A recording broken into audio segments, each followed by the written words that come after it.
Okay, we are going to start the Town of Telluride, Colorado Town Council meeting. It is Tuesday, December 10th, 2024. It is 10:03 a.m. We are in person in Rebecca Hall at 113 West Columbia Avenue, as well as online.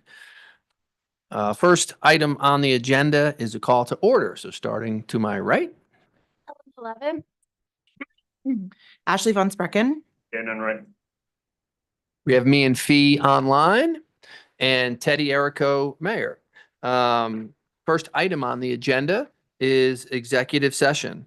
1A, Municipal Court Judge for discussion of a personnel matter under CRS Section 24-6-402 4FI and Section 4.6B of the Telluride Home Rule Charter and not involving any specific employees who have requested discussion of the matter in open session. Any member of this body or any elected official, the appointment of any person to fill an office of this body of an elected official or personnel policies that do not require the discussion of matters personal to particular employees. Before we go into executive session, I would just like to disclose that one of the applicants for municipal court judge, Daniel Zemke, he was my attorney in past times. He's not currently my attorney for anything now. He's someone that I do recommend to real estate clients and other people who need legal assistance. I do not get any financial benefit from that. I did discuss it with Kevin Geiger. We don't see any conflict, but if someone has an issue of me as being part of this discussion, please let me know. Great. Mayor, I'd like to also just state that I'll be recusing myself from this item as well as the action item in the afternoon for personal conflict. Great. Mian, thank you so much for that. Shall we go into executive session? So moved. Second. We have a motion from Dan, a second from Elena. Dan, how do you vote? Dan, yes. Elena, yes. Yes. Ashley, yes. And yes. Teddy, yes. Thank you.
Everybody ready? It's so warm. Okay, the time is now 10:31 a.m. and the executive session has been concluded. The participants in the executive session were Ellen 11. Neva Shawnet. Ashley Von Sprecken. Gannon, right? Kevin Geiger. Tiffany Kavanaugh. and myself, Teddy Erico. For the record, if any person who participated in the executive session believes that any substantial discussion of any matters not included in the motion to go into the executive session occurred during the executive session, or that any improper action occurred during the executive session in violation F of the open meetings law, I would ask that you state your concerns for the record. Seeing none, the next item on the agenda is item number 2, work sessions. 2A, discussion regarding a locals parking permit. And we have Lance McDonald at the front table. Great. I will kick us off just as a quick reminder. So after we looked to Desmond, our consultants who finished our parking study and their recommendations for implementation, which would include a change in fees, use of an LPR system for more efficient enforcement and expansion of our metered parking. It was brought to our attention by Councilman Enright to explore a locals pass. Our consultants then provided some feedback on that pass, which Lance will kind of go through to discuss this topic. Thanks. Great. So for the purposes of their analysis, we modeled a locals permit that would be $200 a year. And that would allow the holder to not have to basically log into the metered system for the first 2 hours of parking. Can you speak into the mic, please? Thank you, Tiffany. And so we would also be looking at the eligible permit base to be any resident within the R1 school district. And so after the 2 hours of parking that you're prepaying for, it's a prepaid $200 that buys you at basically 80 hours of parking in the commercial court, you would still be paying the regular rate after that 2 hours. So you would be paying whatever the existing on-street meter rate was, and also you'd be subject to the 3-hour limit. So we analyzed the impacts of this. One of the key things that we found, of course, is that this would be more convenient for the local users. They simply can just bypass the whole system of logging in when you're running an errand in the commercial court. And that would benefit the permit holder.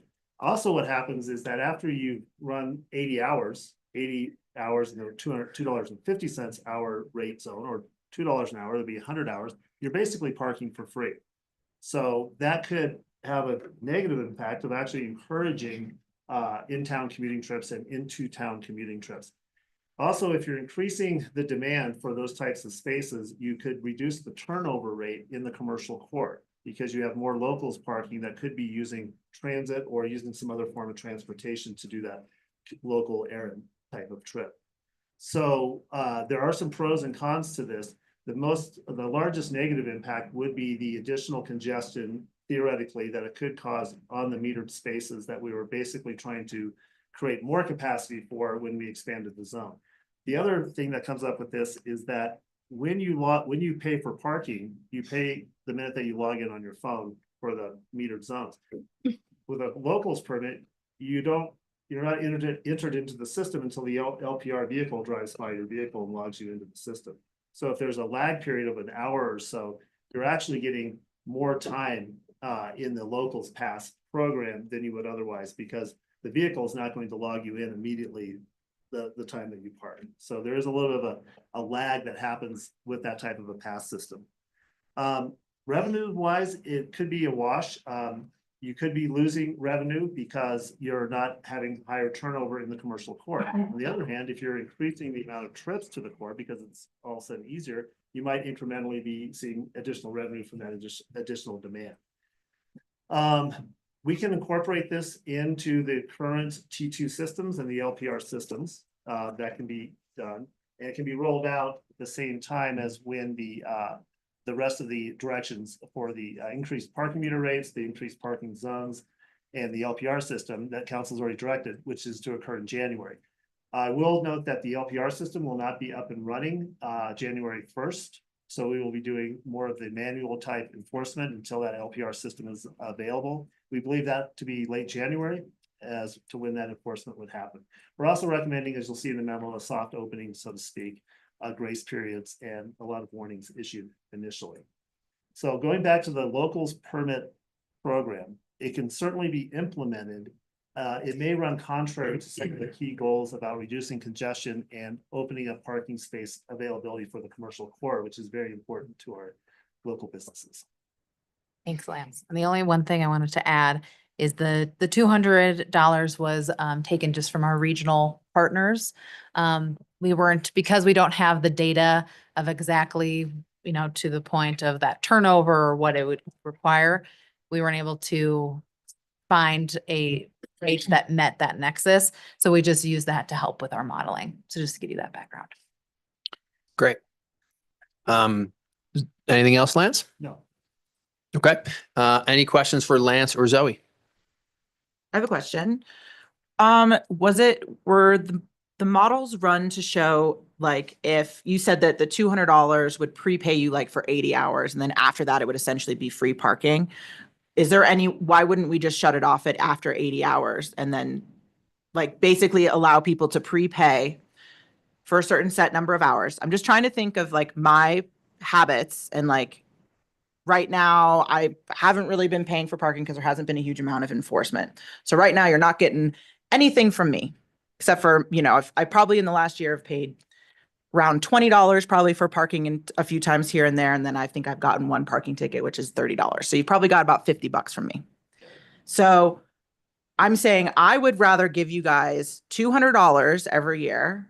And then maybe instead of it making it just completely unlimited 2-hour limits for the end of time per year in this parking and the metered parking, why don't we just turn it off after 80 hours? And then I could repay again if I wanted to, and then I could re-up and like prepay it. I'm just thinking about like, I think that people, even though we try and make it as convenient as possible, a lot of times they're like, I don't want to deal with getting my phone out and doing the QR code or texting the thing. I just want to get out of my car and run into the place that I'm running into.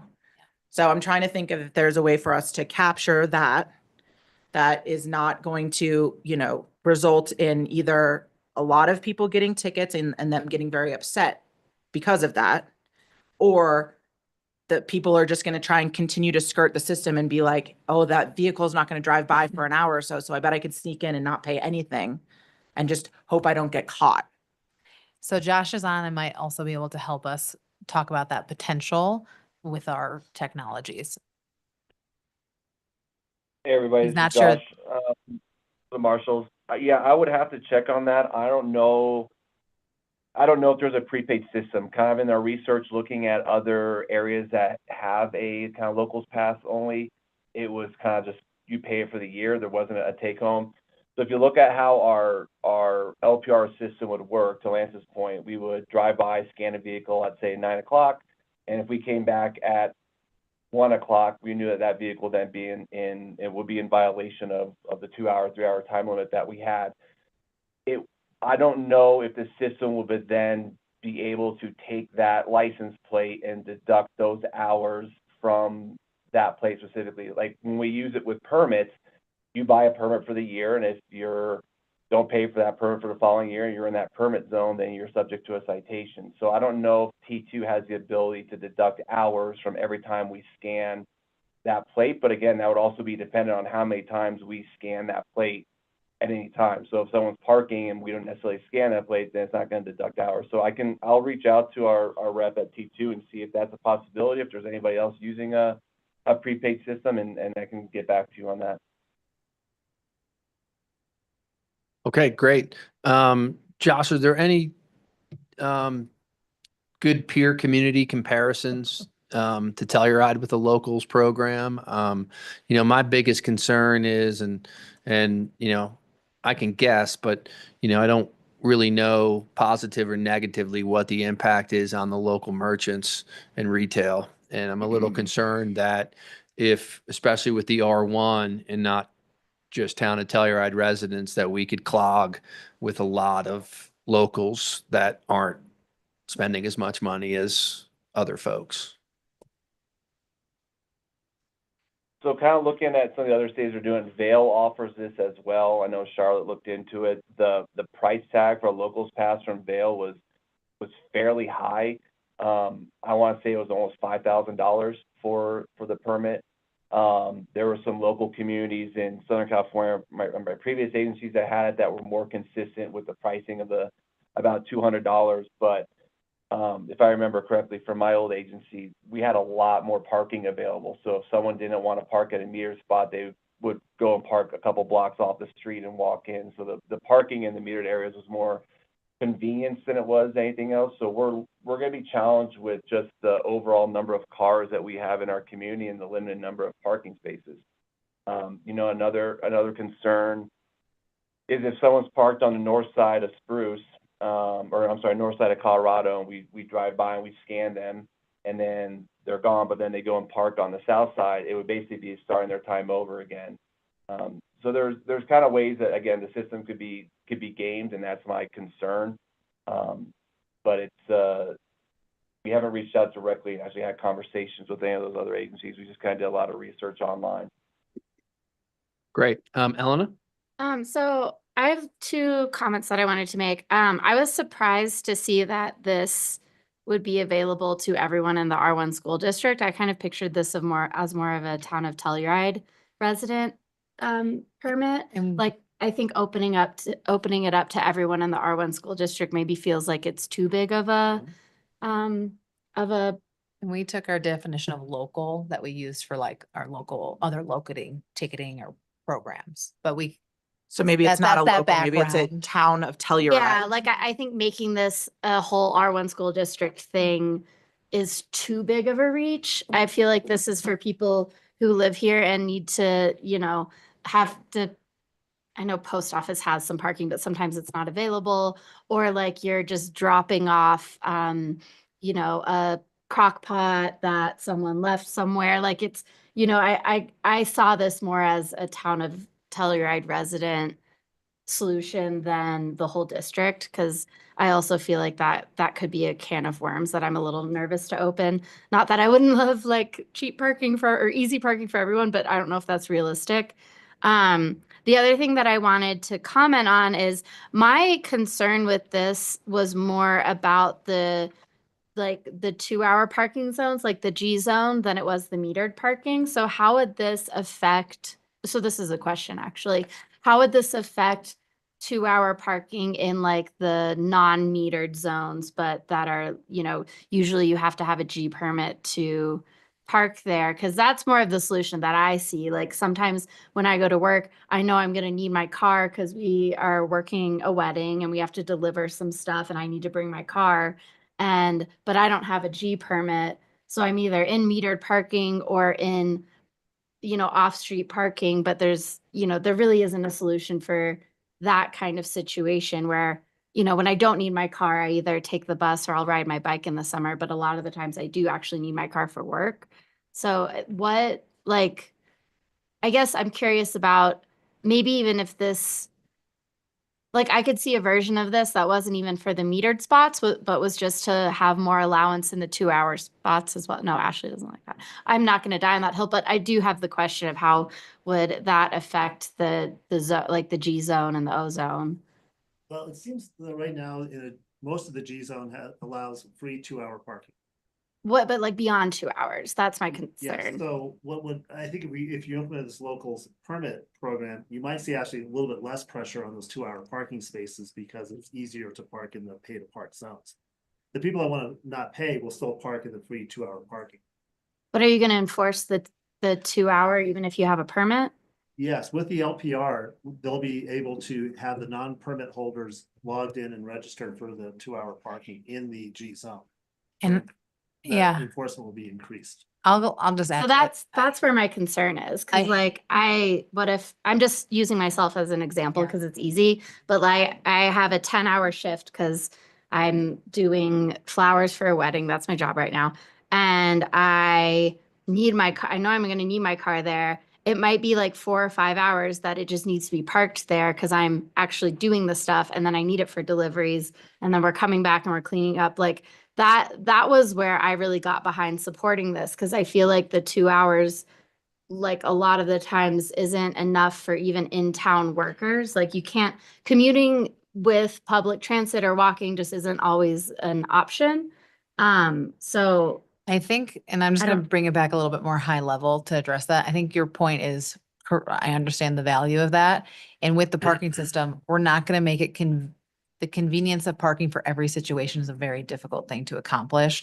And that's why setting those missions and goals for your parking is what helps lead some of the decisions. So for, your very personal example, and I don't truly, maybe I'm not understanding it, but you need to drop something off. So you need your car there, but you're going to be there. So I think in that instance, to make sure that we still have that availability, meet our environmental goals and so on and so forth, that you would move your car to a more commuter lot and bring it back when you need to. but the to come commuter back. lot is across town. And I think that is, by the commuter. I Yeah. think right now you would have Solve- to, you would have to move your vehicle every 2 hours. which is less environmentally friendly than me Right. leaving it. Cause then I'm driving around looking for another parking spot every 2 hours. The service, type of permit that you may be able to be eligible for deliveries. There's delivery companies have that options. I know the one you're talking about. I don't think it would apply to my personal vehicle as just an employee. Okay. I know what you're talking about, but I don't think this is that. But that's where I'm like, I'm not sure that this is actually solving the problem. At least there's two problems, right? There is the metered, like I need to run into Ace Hardware and grab something. And then there's also the, like, I work in town and sometimes having a car is just like part of existing in, like, I totally want everyone to ride the bus and walk and bike all the time, but that's just not realistic. And so that's where I'm not entirely sure that this is solving the problem that I saw, which was more of the 2 hour limited, not the metered. I think I like the way it's been approached for the metered. I just think there's this other part of it that hasn't been. I don't think Um, that that's what this discussion is about. I think Yeah. this discussion is about what Dan brought up of not people who need their car for work, but people who need to run errands in town and don't want to take the time to pay for the parking meter, but are willing to pay it. They just don't, it's inconvenient to pay. And it right in the now they're moment. not Okay, I paying think anything. At the last meeting I didn't have a voice and I tried to participate. So I think maybe my comment got heard Wasn't heard. literally. Cause my issue is, it's like, and I have tenants who, I can't get a parking permit for them. I don't qualify. They live in town, they work in town, and they just take the risk in the A zone. For me, this provided another option for people who live here. And I know we limit parking permits for a reason, but if you would take our money for, the car's already there. Like the cars are literally already on the street that this would solve the problem for. So if you would just like take our money, I think it could like actually increase revenue. But yeah, so I have, 2 people who I rent to. I have 1 parking spot and I don't qualify for any parking permits. Both of them have cars and one of them actually uses her car for work. And they, if they had an option to where in theory they should be leaving every 2 hours to move their car infinitely. Yeah, that's what happens in Aspen, like on the construction job sites. And the tough thing is, like Geneva said, it's really 2 different issues, and I'm not really sure we're prepared for. Yeah, what you're Elena's talking discussion. about is like a expansion of residential parking permits, like being able, you're talking about allowing more people to get either like a G, an O, an A based on other circumstances. Yeah. Yeah. What Dan and what I was supporting him in and talking about was there are like, I have a parking spot at Telluride Lodge. That's where my vehicle can park in the town of Telluride infinitely and for no money. And that's my assigned parking spot. I also can't get a G permit or an O permit or any of that because I have parking with my housing. So the thing that he was talking about is, and I agree with, there's a lot of people that may be utilizing their vehicles to go into town and running errands and doing stuff that like requires them to have a vehicle. Right now, a lot of people are like kind of just risking not paying because it's inconvenient and they just don't want to deal with it. So we're not capturing any of that revenue. The alternative to that, to change the behavior, is to just ticket people to change their behavior. I feel that might create a lot of animosity and stuff in our community. So I was hoping that we would come to a new solution that would allow people to maybe prepay for some of their parking, that would allow them to continue to move about the town to do some of these things that they're doing where they're not trying to park long-term in places, but they're maybe not going to see like, oh, I'm going to get 15 tickets this year because I am a bad, Right. citizen. I'd rather give you guys $200 now than get a bunch of tickets as we implement our new parking system. That's what I was envisioning, was like something like that. Saw this as like a broader locals parking permit. I hear and I sort of generally agree with what you're saying, but I think there is an easier solution to that, which would just be re-examining the qualifications for those on-street parking zones there. If you live in the R1, maybe for those R1 school district, have a presence required job, that would be enough for a qualification to receive an on-street parking permit. And you're not generally going to leave your car in town overnight. If you live out of town, you're just going to park it there for work. So there's not going to be To me, it's, that overlap. yeah. But I think we should maybe not get too off the rails Yeah. on That- our conversation. That's right. I'm very happy to have that conversation down the road, but I do view it as a slightly different conversation. Well, And- if we don't talk about it when we're talking about new parking enforcement, when Oh, do we talk okay, about fair. it? Well, Now- there's also the opportunity for us, although it may not solve any problems for 2025, is just we're implementing a lot of new things, and let's see how this works. Sure. And then that'll give us time to figure out two entirely different things. Because, and then figuring out town of Telluride versus R1. Like we know, and Stephanie's in the room, that before they put the 4-hour parking limit in town park, that people in the R1 would just come and park in In the town park. park because that was the only spot or the most convenient spot to town that they could. And then that hurt, use in the park, and especially after school stuff. And so there's a lot of issues that we kind of have to analyze and bring in. And it's probably more of whether it's Desmond, Lance, or Zoe or whoever is like, okay, let's analyze every aspect of this and then discuss it more holistically. And sadly, kind of puts us off the rails on the topic at hand, which is, do we want a locals? What is locals? First of all, because we haven't defined that. I was like Elena, I thought this was just town of Telluride, not R1. And then 2, once we define locals, do we want to implement this for 2025 or wait and see how the new study and those implementations work first, full well knowing we're happy to discuss it later on. Just to add 2 points to the conversation. One, I just want to reiterate, the town is very committed moving forward to really analyze our parking. We understand the pressure is only going to continue. So I very much hope this will not be the only conversation we have and something that we keep on top of mind for quite some time. And 2, as you do go through your discussion for locals, I'd also like to understand from the second homeowner perspective or short-term rental piece, and where that might fall into your definition of local for town of Telluride. That's right, because you also run into situations where, for what Elena was going to use it for, is that a 9 to 5? And then after 5 p.m., like in the real world, it opens up. So when the guy drives home from work, he can park on his block, or is it 24 hours? That's just how it goes. I mean, there's so many, there's so many caveats to this discussion. I think if we don't stay on point, do we want to do locals, $200? Yes or no? And the other stuff, maybe wait and see for a year and then see how how it works, and then maybe come up with priorities or discussions then. I feel like we should, I agree, there's a lot of changes going on. We have really cheap parking compared to other places, which I think is a good thing. And I think asking our locals to pay for that parking, while it is a change in enforcement in the past, is like kind of a fact of life of paying for parking, especially in a small town. I'm looking at the Vail Locals Pass. It's $25 for the whole year, and it just gives the first 2 hours in the structure free.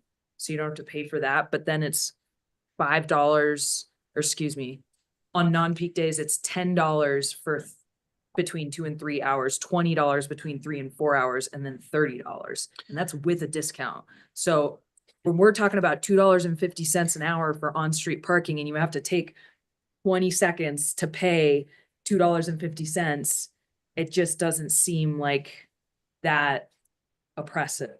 I don't think it's oppressive, and I think that our parking is cheap, and I just am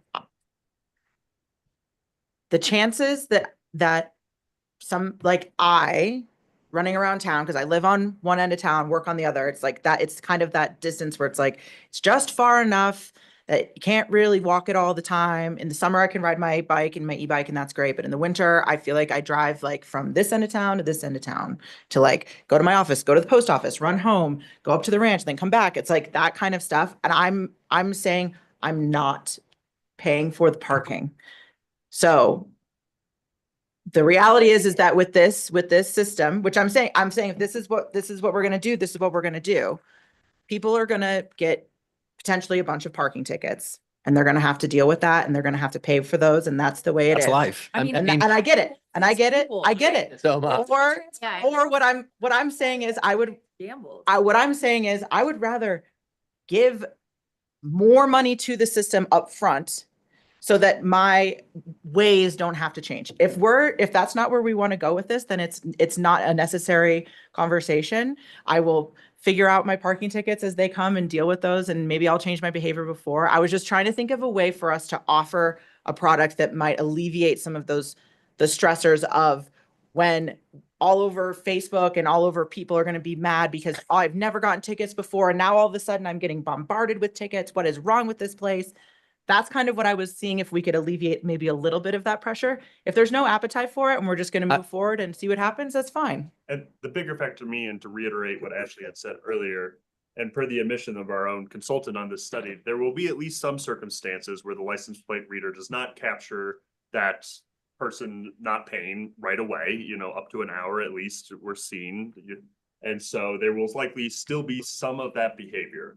So the town receiving some money as opposed to no money is my core reason for this idea and supporting it. And that's, I think our goal should be less about collecting money and more about having a functioning parking system the way it's designed. Like, we've That's done all right. these studies about that have led us to why there's different zone areas that have different rules and different time limits. And we will be able to park easier if people don't park somewhere and leave their car there all day. Yeah, I think, back to my original point, I think we got to see how it works for the first year. And then, because the other thing in this issue that I'm not willing to make it, and I know this is not a decision time, but I need a lot more input from the retail segment, the bars and restaurant segments, to figure out their thoughts on this, because that's really who this could hurt. Who knows, maybe it helps, but I've got a feeling that it's going to hurt them, not help them. And then again, they said R1, some of us thought local, I some, thought it was going to be the Town of opposite. Telluride. I was thinking everybody who lives in the town of Telluride, obviously not everybody, because some people don't have a pass, but most people who live in the town of Telluride do have a place that they can park safely with their vehicle and could walk downtown and do their stuff. So if we give everybody in the town of Telluride 2 hours free on Main Street pass, it's going to be full of people who live in town. People already treat it that's like it's essentially free. what we're already doing People because already it's not do that. enforced. it comes down, So- Well, right. but we have this new technology coming. We have, at least more, if not fully staffed code enforcement team. And we're working to improve our enforcement.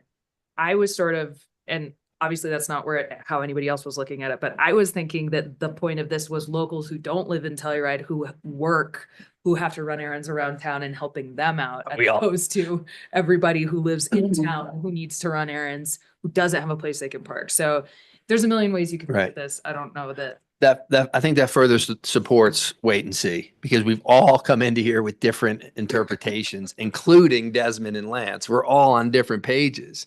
So what I'd like to do is have a straw poll, but before I do that, we have not heard from Mian, and if she wants to chime in, I welcome that. She does not. To me, I think it's simple. We can straw poll and say, let's keep this front of mind and figure out what we want to do in more detail, or table it and see how the current system works. And that's kind of our two options. Before we do that, does everyone kind of agree with that? I mean, we could talk about this till 9 o'clock tonight if we, because we're all on different pages. And I'll just, so the straw poll clarity is strictly maybe fleshing out this concept a little bit more of a prepay. I don't want to say that because I know Josh said, but a local permit that would allow for a certain amount of parking within the zones that we designated here. Maybe. I'm just taking that from, I don't want to open it up for the larger conversation. It, of the- it really depends. I mean, because one will affect the other. And do we need to discuss Elena's concern versus Geneva's concern versus Ashley's concern versus Lance and Desmond's summary? I mean, I think we have to discuss it all at once because they're going to impact one another. And we spent a lot of time and money to figure out the system, the way it's going to be put in place. Why don't we see how it works? I mean, I would buy the pass. I'm not sure I agree with it. I don't think I agree with it, but I would buy it and I would use it. I would abuse it. Let's just, call a spade a spade. I mean, that's what I would do. And 500 then. yeah, and yeah. We sell So, do one of these passes a year and it's an auction and whoever is the highest It's a bidder talent gets portion. this one.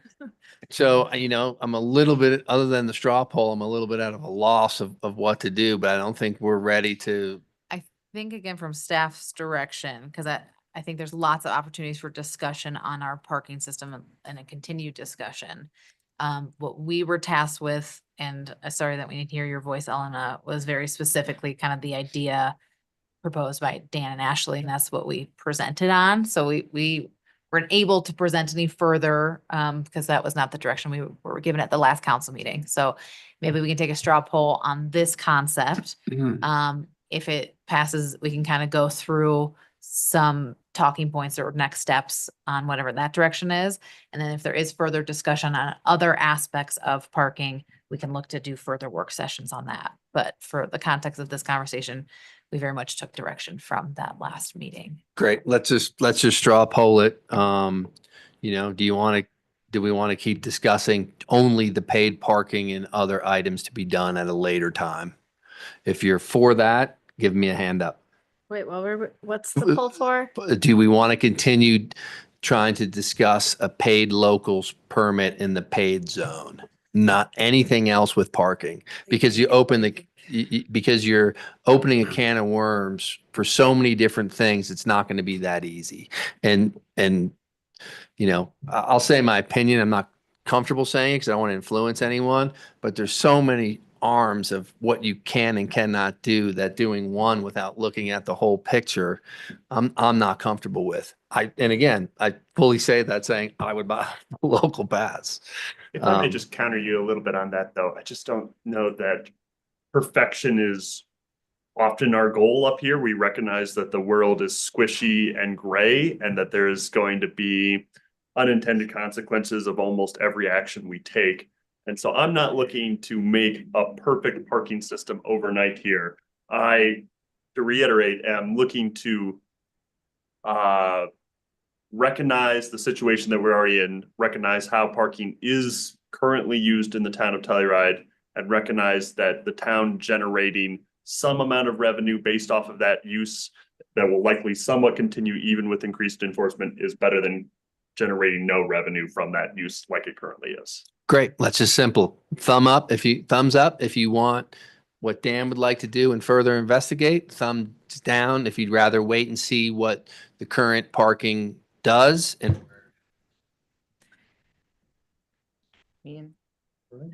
so we'll continue to discuss it for only the paid Okay. parking. So for that direction, obviously for us to move forward, I think there's some things that we need to discuss.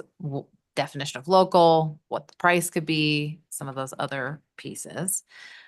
So maybe another work session. I know that the hope was to have this align with the launch of the new parking system.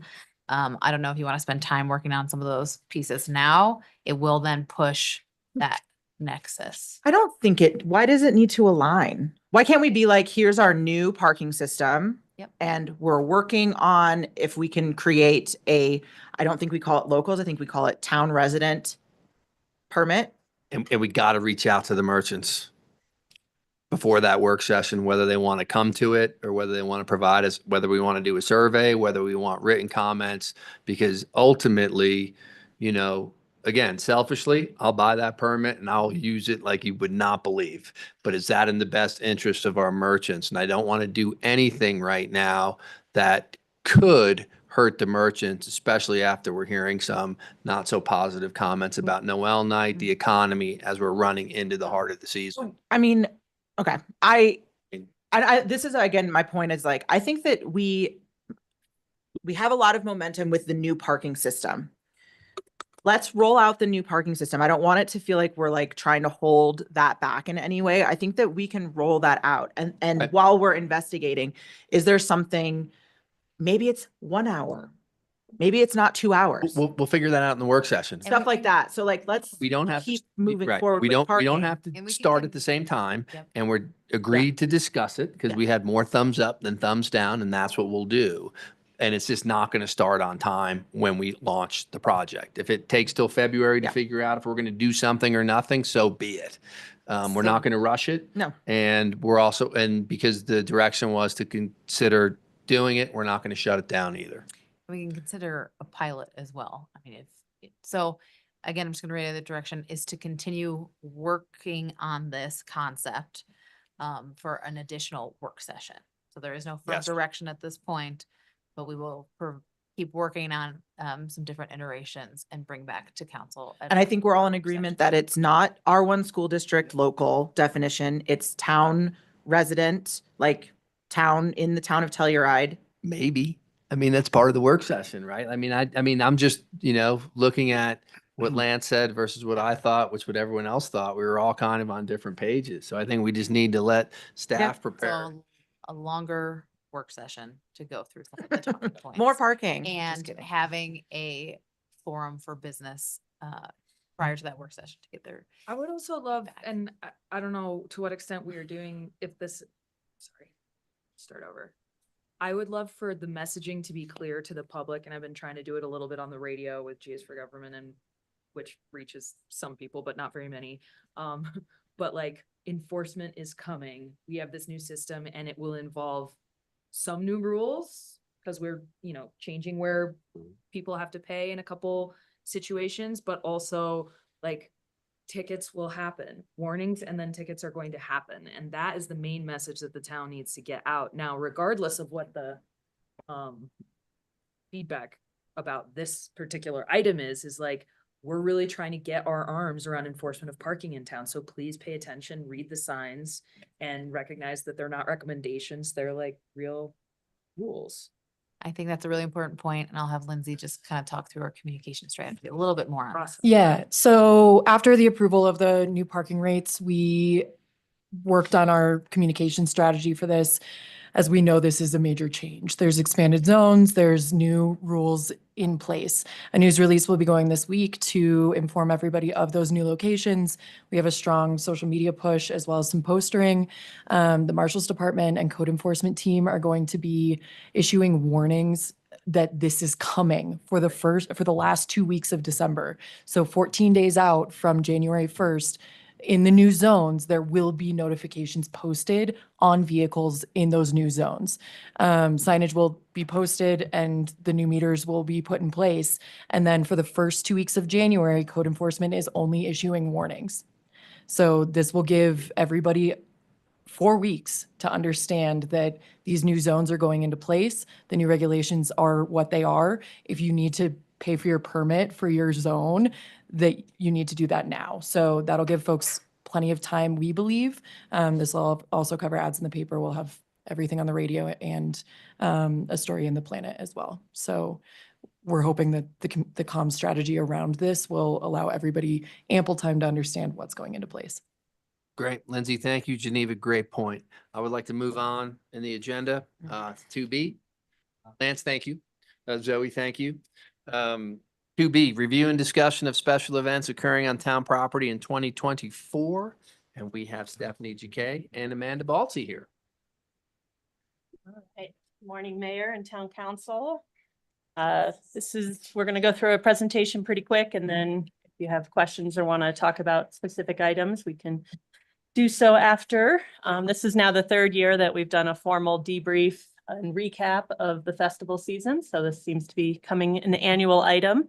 And it takes a similar format to how we did it last year. Gotta do this. Ooh, too fast. So we'll start by recapping the event season. We're going to try and do a general overview, not get into event specific items unless you have questions. And then we also had a lot of new initiatives in 2024 that we'll highlight for you as well. And then we've got a list of things to work on ahead of 2025 at the staff level, which we'll quickly go over. So Amanda's going to take you through the events in 2024. So in general, just to make sure everyone's on the same page with what a special event is, a special event is just defined as a gathering that is open to the public. So it can be a ticketed event or a free event, but it has to be open to the general public. Anyone can go and get a ticket or walk up and go to the event. We have 3 different classifications. We have a minor, a medium, and a major festival. Our minors are less than 1,000 people a day. Our mediums are between 1,000 and just under 3,000, 2,999. And a major is anything greater than 3,000 people a day. We have a breakdown in a minute that I can show you what that ended up being this year. We did do a redo of the municipal code, chapter 11, article 4 this spring, which fully defined medium events, which weren't officially defined until the spring. So that's our main kind of municipal code that guides our events. And then we also have the municipal code that talks about the special events fees, the admissions fees for the special events. CASE, we have a special events policy that runs through CASE. It was just approved for the 2025 special event season on Wednesday. So it has been posted on our website. And that just explains how special events run in the town of Telluride. And then when it comes to events, especially the bigger ones, pretty much they touch almost every department in town. They definitely, all of them touch the legal department and me, but a lot of them are marshals and public works and manager's office and all that. We also, special events very much contribute to our community, the cultural, social, and economic fabric of the Telluride community. So we did do a breakdown of what the events looked like this year. So I was talking about the minor, medium, and major events. The vast majority of our events are minor. Almost 30 minor events. We've got 29 minor events, 6 medium, and 3 major this past season. And the vast majority are also nonprofits, 27 nonprofits versus 6 for-profits. We also have 3 that kind of have a nonprofit for-profit arm. They kind of work together. And then we have 2 government events, which are run by us. Basically, we oversee the 4th of July and New Year's Eve. Those are the 2 that we kind of take onus on for us. Also, again, vast majority of our events are free to attend. 24 events are free and completely open to the public. 9 are ticketed only. These are all events that are just on town property. 9 are ticketed only, and 5 have a free component as well as a ticketed component. Split evenly on multi-day versus single day. We have 19 multi-day out of our 38 events this year on town property and 19 single day events. And 7 of them had curfew extensions as well. Almost all of them are exclusive use of town property. There are a couple that are non-exclusive use, and there are a couple that are kind of mixed, non and exclusive. But in total, we have, so if you have an event on town property, you have to be on the CASE calendar. You don't have to be on the CASE calendar if you don't have an event on town property, but people do add themselves to the CASE calendar. A lot of that is also banners. If you have a banner, you have to be on the CASE calendar. So the CASE calendar for 2024 was, there were over 100 unique events. I said 1,000. Over 100 unique, it does feel like it, on both private and public property. Of these 100 total events or 100 plus events, 38 of them occurred on town property. I did just do a little bit of math this morning. 106 of them. So there was 106 events on the 2024 CASE calendar. There were 2 in January, 2 in April, and 2 in November, which means 100 events in 9 months. 70 while the gondola was open over the summer. So from end of May through middle of October, there were 70 events on the case calendar. 36 of them were on town property. So 36 of our 38 events happen between when the gondola is open in the summer. So I did a little math on that one. So events, notable changes for 2024. We did have 10 events that occurred in 2023 that didn't occur in 2024. But we had 9 new events that occurred in 2024 that didn't occur in 2023. Some of them were kind of multi-day, but single one-off, like the Augment Concert Series in Elks Park. There were 4 of them, 1 a month. We had the Community Fiesta. We had an exhibit for the Ha Ha in Elks Park. Kodo did 2 street closures for Live at the Drive, and One to One had a family day. We did have 4 events cancel after we had written the contract for them this year. One of which was Act of Nature with Imogene Pass Run not being able to run into town. The other ones were reasons beyond, the organization's control. Actually, I guess that one was also the reason beyond the organization's control. Obviously, you guys this year approved Bluegrass. They had additional 500 people per day for Bluegrass.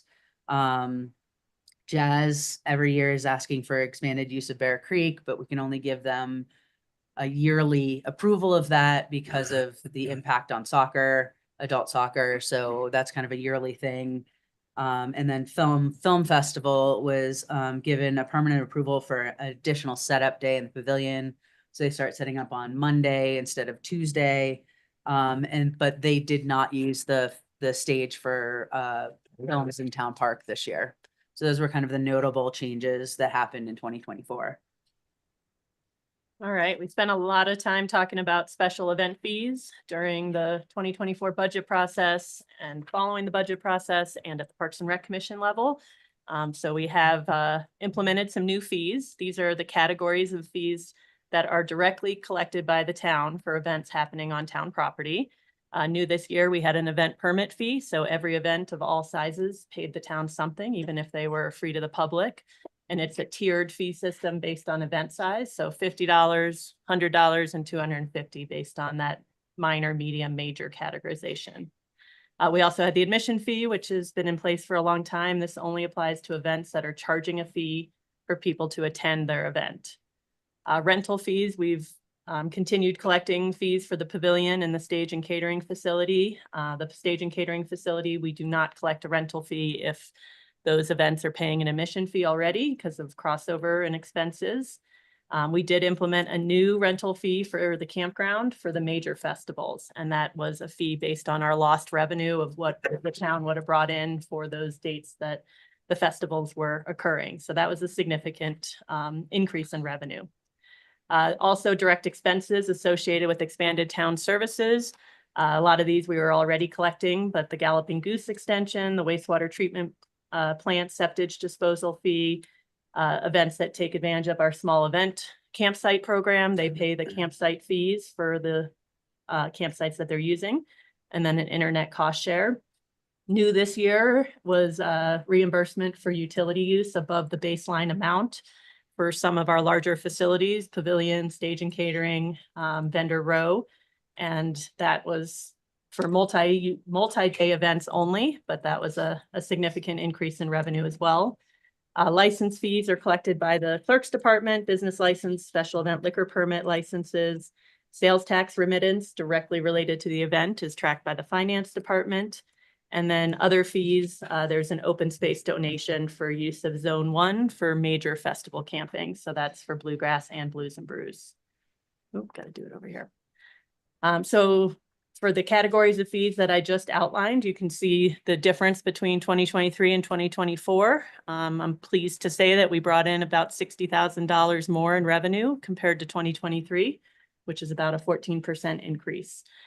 So you can see our new fees, like the event permit fee is on there. Things that went down are license fees and admission fees. Those vary depending on event structure. Some of the events that Amanda referenced that didn't happen this year do pay admission fees. So, and then if an event has a smaller attendance one year, then that revenue decreases accordingly. License fees, we know that there's some events that got special event liquor licenses in the past and they decided not to do so this year. So that varies. But overall, we brought in about $60,000 more in fees directly collected by the town compared to last year. Stephanie, where's the camping is that in rental fees? Yes. Okay. Yep. So that's pretty much solely the campground rental fees. Okay. There's some other variables there too, like Film Fest being longer last Mhm. year. And so I can't say that fully is associated It's with it. 100%, Yeah, but that's the biggest Yep. change in that number is gonna Yep. be that campground rental. exactly. Okay. So here's just a pie chart showing that admission fee is the largest contributor to the total fees collected by the town. Tax remittance would be the second largest. And then we've got our direct expenses and our rental fees, which are revisited annually, both those categories. We're always adjusting those fees based on actual expenses. And then smaller amounts coming from license fees, permit fee, and other fees. I know you guys are tired of talking about fees, but closing the loop on that one. So in 2024, we've already touched on some of these items, and this was all a team effort of the initiatives among staff, and council was involved in quite a few. But the updates to the municipal code, chapter 11, section 4, it was that event size categorization. It also adjusted and clarified the crowd size limit for major events on town property. It formalized the local ticket program and that it is applicable to all medium and major festival events moving forward. And then just some other updates for aligning it with town requirements and process. New fees, I just went over those. There was a new law enforcement and security model for major festivals, and this was per Chief Comp's request. And Bluegrass and Blues and Brews were great partners with that initiative, and it brought in private security from outside of town that supplemented local security with a focus on bag checks and liquor check at entry of the festival. So that was in response to concerns about adequate level of marshals staffing and also a trend of moving away from reserve officers based on availability. So Josh can speak to that more if there's any questions. We also coordinated a large pre and post festival coordination meeting with Film Festival. And that was with several film festival staff people, probably about 15 or so. And then several departments among the town were there as well, the marshals, public works, managers, parks and rec, and just trying to improve relations and operations. And that was a successful initiative and one that we will continue in the future. Parks and Rec, through Amanda, who took lead on it, launched an online permitting system through eApproval. And that's for new applications, existing applications, and all the plan submittals that go along with the contract process. And that was executed very professionally and successfully. And overall, the events are appreciating a new system and an electronic one that's saving some time for everybody, hopefully. We also oversaw a bit of the single-use plastic regulation implementation. This was a part of the every event contract after July 1st. And it seemed to go well from our perspective. There were changes to the septage disposal collection process at the wastewater treatment plant that kind of gets looked at every year, but Kyle can speak more to that. But basically, porta potty waste was collected in a frac tank instead of entering the wastewater treatment facility. It was collected and disposed of separate than that. So that was a way to address facility concerns. There was also a post-event survey that got launched through the online permitting system, and we were able to get feedback from events on the new permitting system, coordination with staff, use of our facilities, and get some basic demographics from them as well. And then we're constantly analyzing the benefits, impacts, and cost recovery of these events on town property. That's an ongoing effort. We provided you a very detailed summary of that last May, and I would say that with the increased revenue that I'm showing and expenses changing slightly as well, that we're probably in a similar spot, if not a little better in terms of cost recovery. But I don't have details on that to share with you today. So coming up for 2025, we are just working on a lot of things that we have to do annually. One is working with those major and medium events on their local ticket program. The contract and the municipal code require that that be approved by the town manager. So they submit a proposal and Zoe reviews it and approves it. And then the town assists with some outreach as well, which you just saw happen with Bluegrass with their sale last Thursday. New and adjusted fees, we're still going to be making changes. You all during the budget process approved a 21.4% increase to admission fees. That is due to inflation over the past 5 years. So that is going to get implemented for this year, and that is going to have a large impact on events that pay the admission fee and also on the town budget in terms of revenues. We've made some minor updates to the stage and catering facility fee already. And then we're looking to roll out the utility payments for some additional facilities, including the warming hut and wash stand, the box office, and the campground. That's pending future Parks and Rec Commission discussion and action in the upcoming months.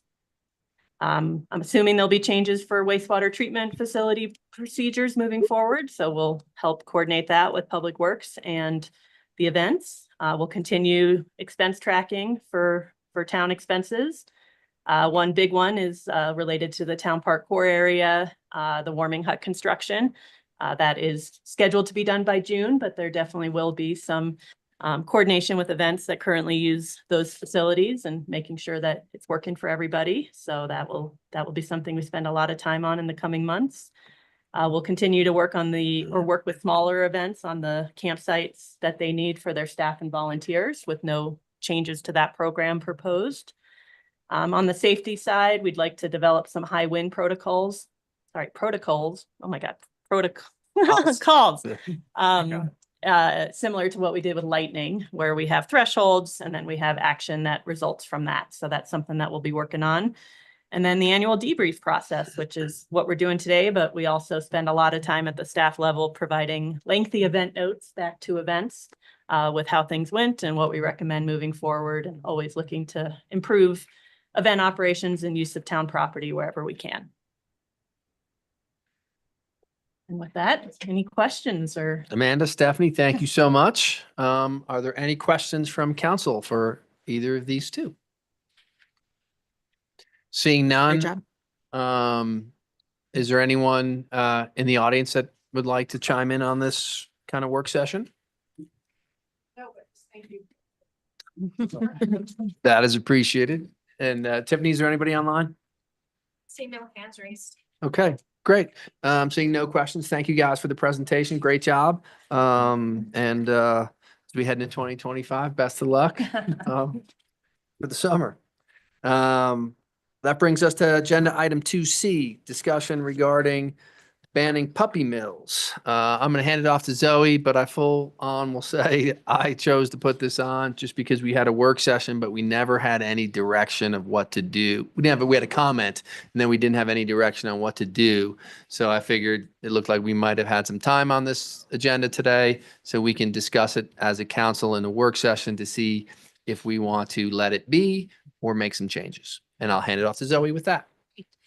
Yeah, if you can remember at the August 6th town council meeting, we had some public comment that highlighted the concerns regarding the sale of dogs and cats born and raised in inhumane commercial breeding facilities, commonly referred to as puppy mills. So that's what this memo described, and the direction that we're looking for council to give direction on passing an ordinance banning such sales in the town of Telluride. I provided some just brief background that was in the handouts from the public commenter, just of the what the proposed ordinance would ban in terms of any for-profit sale of dog and cats within town of Telluride that aims to reduce demand for puppy mills, protect the consumers, and promote ethical practices. Our attorney Geiger was able to provide a little bit of feedback of if we were to move forward with that direction to staff, where it would live within our municipal code, and that would be under Article 6 animals, and probably developing a new division, which would be Division 5, which could either be the prohibition on sales of dogs or cats by retail pet stores in Telluride, or concerning the sales of dogs and cats born or raised in inhumane commercial breeding facilities in Telluride. And with that, we'll leave it open for questions. Great. Zoe, thank you very much. I guess we'll pose our questions to Zoe or discuss it.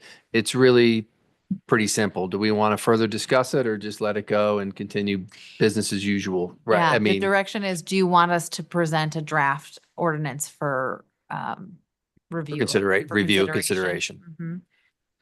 Any thoughts from anybody? I know this takes time of staff, but we're all probably in alignment of the ethical treatment of animals and what we're doing. And it's just a matter if we want to prioritize it or not. And I wanted, the people who came to public comment in August did follow up to see what we were going to do. So I felt it was important, one way or the other, move forward, see if we want to consider it or just let it go. Did anybody who reached out to us about this, are there any of them here? I don't believe. So. No, and the only thing that Kevin pulled was a peer community. I mean, I consider a peer community. Breckenridge did pass something along these lines. So at least there is a peer community that did something. Again, I just wanted to make sure we had a discussion on it so we knew how to move forward. That's why we're here. And if we don't want to do it, we're doing great as we are, fine. But yep, let's consider a resolution for this. That's fine too. I think a resolution seems like a pretty, like, we could pass a resolution pretty easily without a lot of burden on staff. Is that? No, I'll let you correct. It would be an ordinance. Yeah, it's definitely gonna Sorry, have to be an sorry, ordinance, that's my two fault. readings, amend the municipal code. I'm not strongly against it. I think that all of us generally agree with the sentiment of the request. I'm always a little, I don't want to be spending a lot of time on something that none of our local community members brought to us.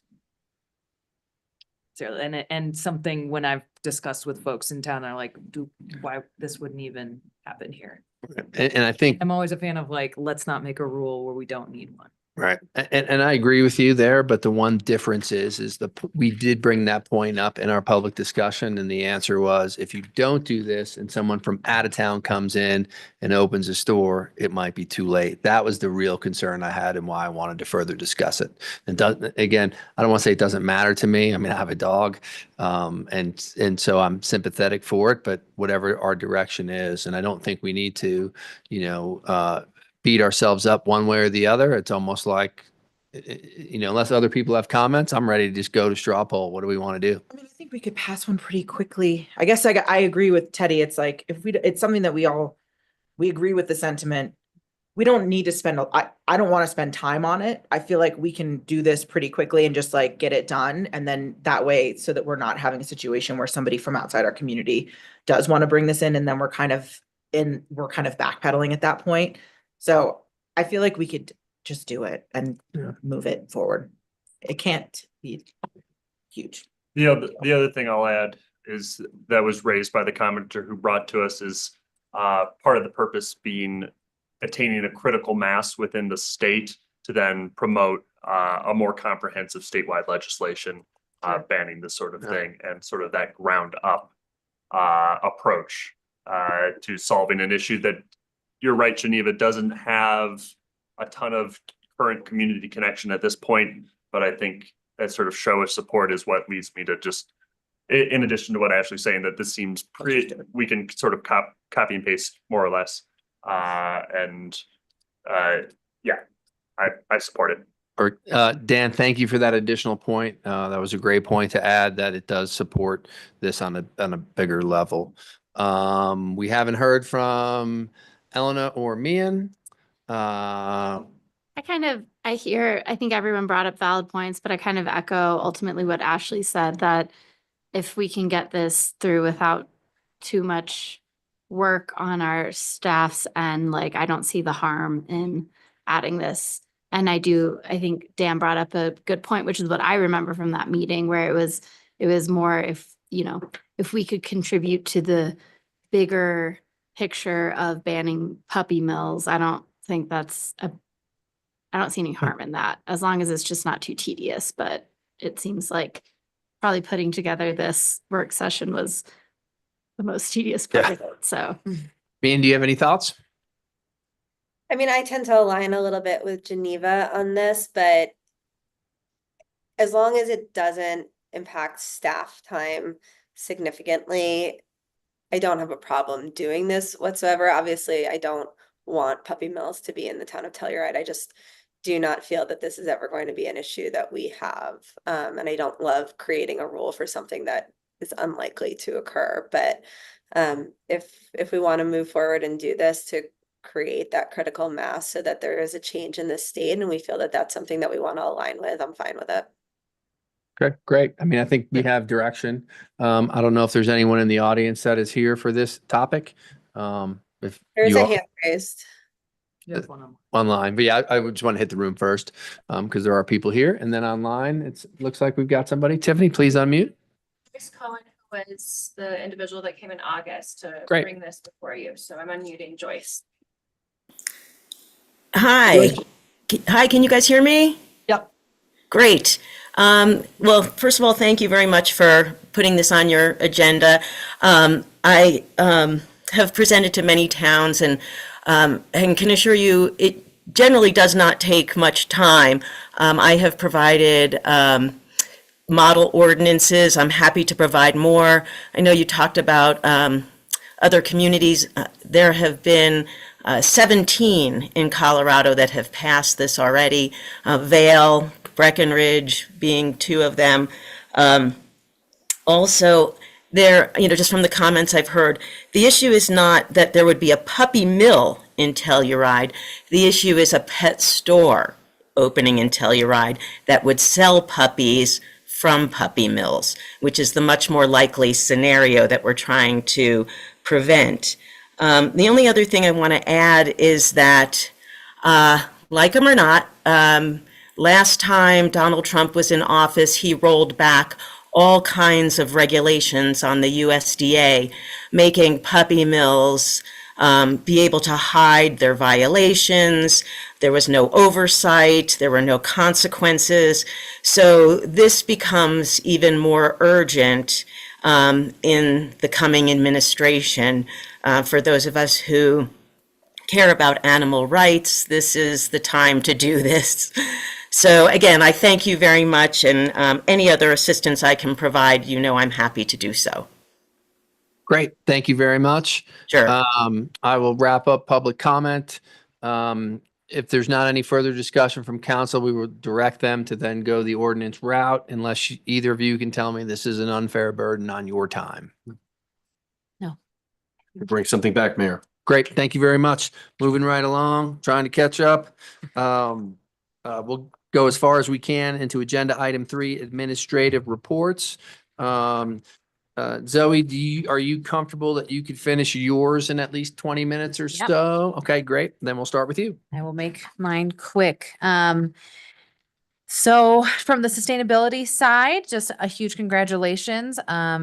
We were awarded a $500,000 grant to help electrify the Shandoka Building F Phase 2.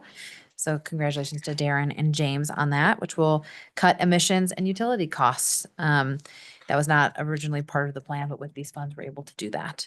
Also, a quick reminder that we still have our compost rebate available for businesses and HOAs.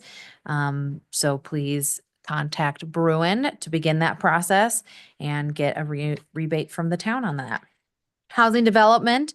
We're continuing to, of course, lead on our affordable housing projects, including Shandoka, Building F, Voodoo, the affordable housing at Canyonlands and Tower House, that partnership, as well as I'll just continue to reiterate for our Chair 7 Car Hinge redevelopment.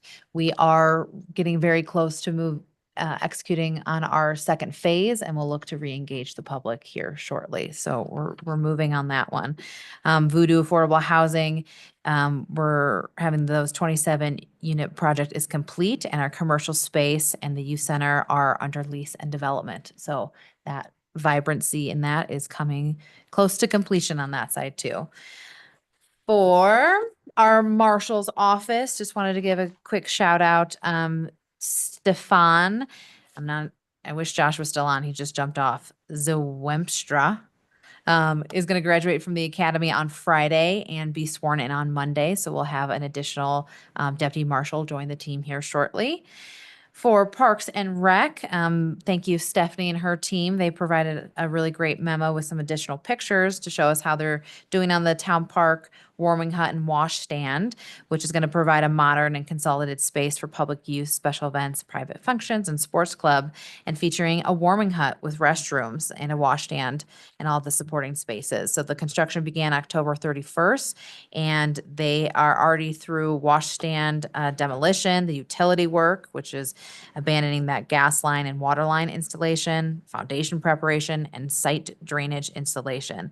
Their staff is closely monitoring the project and look forward to continuing getting their updates.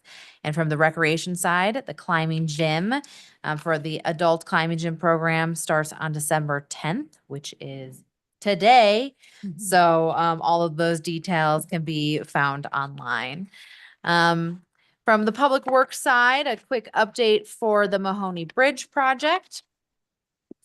The progress continues on Mahoney Bridge site with the contractor now focusing on the north culvert. Key milestones include the completion of the concrete floor slab during the week of December 10th, followed by the reinforcement beam installation the week of December 16th. The phase remains on schedule and the project is advancing. With that, one thing that wasn't in the manager's report, but I do want to add to this update is that we will be installing a fence to help with a beaver dam debris mitigation.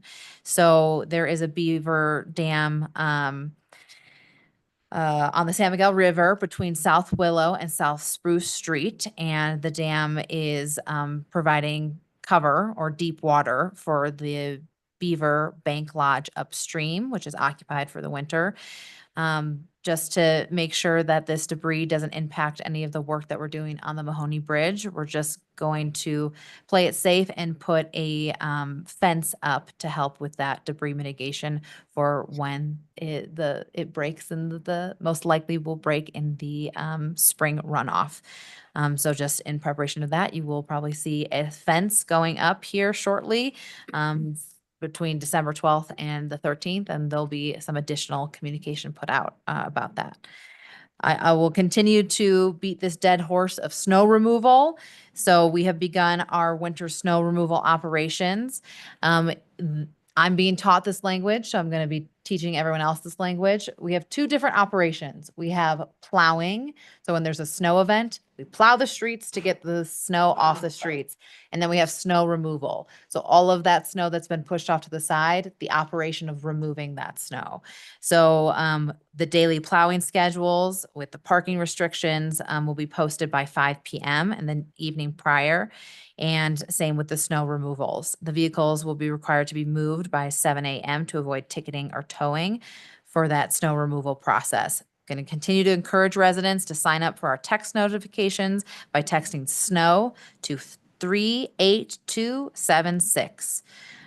So everyone can be up to date on what's happening. And I'm really appreciative to our team who's working really hard to make a great relationship between the convenience of everyone parking and the need for their operations. So we're trying to communicate as much as possible, because while we have the schedule of what we hope to accomplish or the signage of the streets, it's not always the reality of what we're able to do, just depending on the work in front of us. So we're trying to be very transparent on what is going to be accomplished the next day, so everyone has a good understanding. And the only way to do that is to sign up. And I want to add one thing to that, to everyone listening.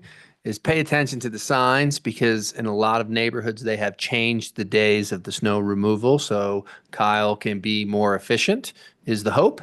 So if you were used to your day was Friday for the last 25 years, it might have changed. So pay attention to the street signs where you live. And remember, snow is good. We want snow. It's true. That is a great point. And again, I'm just going to give a huge shout out to our communications team and our public works team for all of the work that they've done. I know last year Kyle had mentioned plans in that regard of more efficient plowing and snow removal in order to better utilize some of our on-street parking during the Right. winter time. I don't think we ever really got a recap of how that went, or like, it seems like some of those changes have taken effect, but How about how I have much? Kyle come to our next meeting and Yeah. give a really good comprehensive update on the snow removal operations.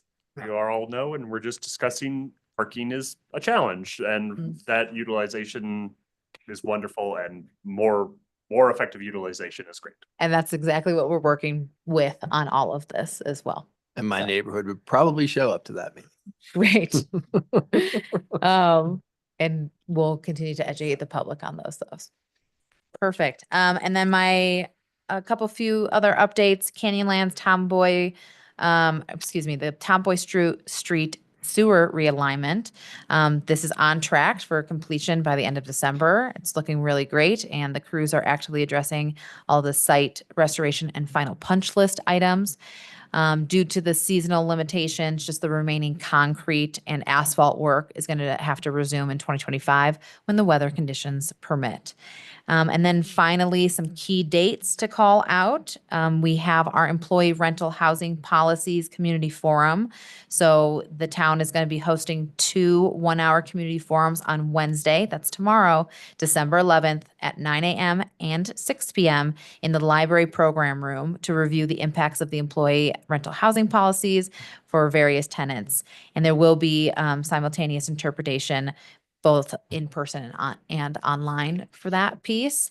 And then just some other key dates to pull out because our next council meeting is not till January 15th, believe it or not. Just a reminder that our offices are going to be closed for that Wednesday, December 25th and Wednesday, January 1st until we have our next council, which is January 14th. 14th. And that's all. Oh, I do want to give one just employee shout out. Pat Delpez, who's our equipment operator since 1986, just got recognized for 30 years of service at TFPD, the Telluride Fire Protection District, over the weekend. So he does a lot for this community. So I just wanted to kind of give him a shout out. That's awesome. Any questions for Zoe? Seeing none, we will move on to 3B, attorney's report. Thanks, Mayor. I'll go quickly because I know we're running behind. We have some visitors in the audience as well. Try to keep this as quick as I can. Just a reminder, we are coming up on the January 1st renewal deadline for town STR, short-term rental permits and licenses. You need to get those in if you are engaged in short-term rental. You also need to apply for the new categories that are out there. And we've seen some signs around town for some of the medium-term rentals. Those do require, that's 30 days plus, those do require a no fee town permit on that issue. Also, make sure that you're keeping up with your sales tax remittance on that as well. The enforcement, it is active and ongoing. We have a couple cases right now that are addressing STR violations. And as everyone might remember, the consequences can be severe. Not only could you lose your rental income that might come in from a violation, you could actually lose your ability to obtain an STR license in the future. So just a reminder, coming up January 1st, get your renewals in if you have one right now, or if you're looking to engage in that activity next year. The only other thing I'll mention is we are looking at setting an appeal hearing for town council. This is the East Columbia subdivision issue that was before you back in August. It went back to P&Z. It's coming up again on appeal. Right now, we're looking at an appeal either on your February 4th or February 25th. currently scheduled council meetings. So if there's any preference on that right now from council, or of course you could set a separate meeting. But we are looking for some direction on this because you're not going to have another meeting until January 14th. And we probably need to fix a date as quick as possible on this. Kevin, do you have an idea of how much time that appeal will take? I mean, I think that's an important thing to figure out if we want to squeeze it into a council meeting. I would guess it's at least a 2-hour and possibly up to 4-hour hearing, judging by what occurred at council previously, what occurred at PNC previously. Perhaps a special meeting. We have to do a special meeting then. Okay. We We kind could of knew that. offline We knew then- that was coming. Yeah. I mean, Offline, we could send you some dates then. Maybe, Perfect. maybe that's best. yep. All right.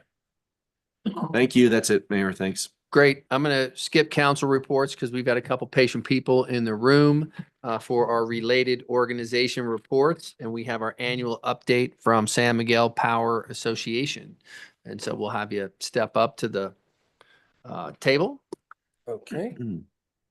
Alex, just please make sure you speak right into the mic. This thing's pretty flexible too. Oh, okay. Can everybody hear me? Yes. Okay. All right. Thank you, councilors, for allowing me to come and represent San Miguel Power Association with our annual update. I'm here today. I want to introduce to those who haven't met him before. I'm here with our key accounts executive, Paul Hora, and he's was actually with us in the pre-COVID days in a similar role. So we're thrilled to invite him back and have him back as key accounts. So he is very focused on the needs of members and is able to give kind of very focused, attention to accounts. To the town of Telluride is certainly a key account.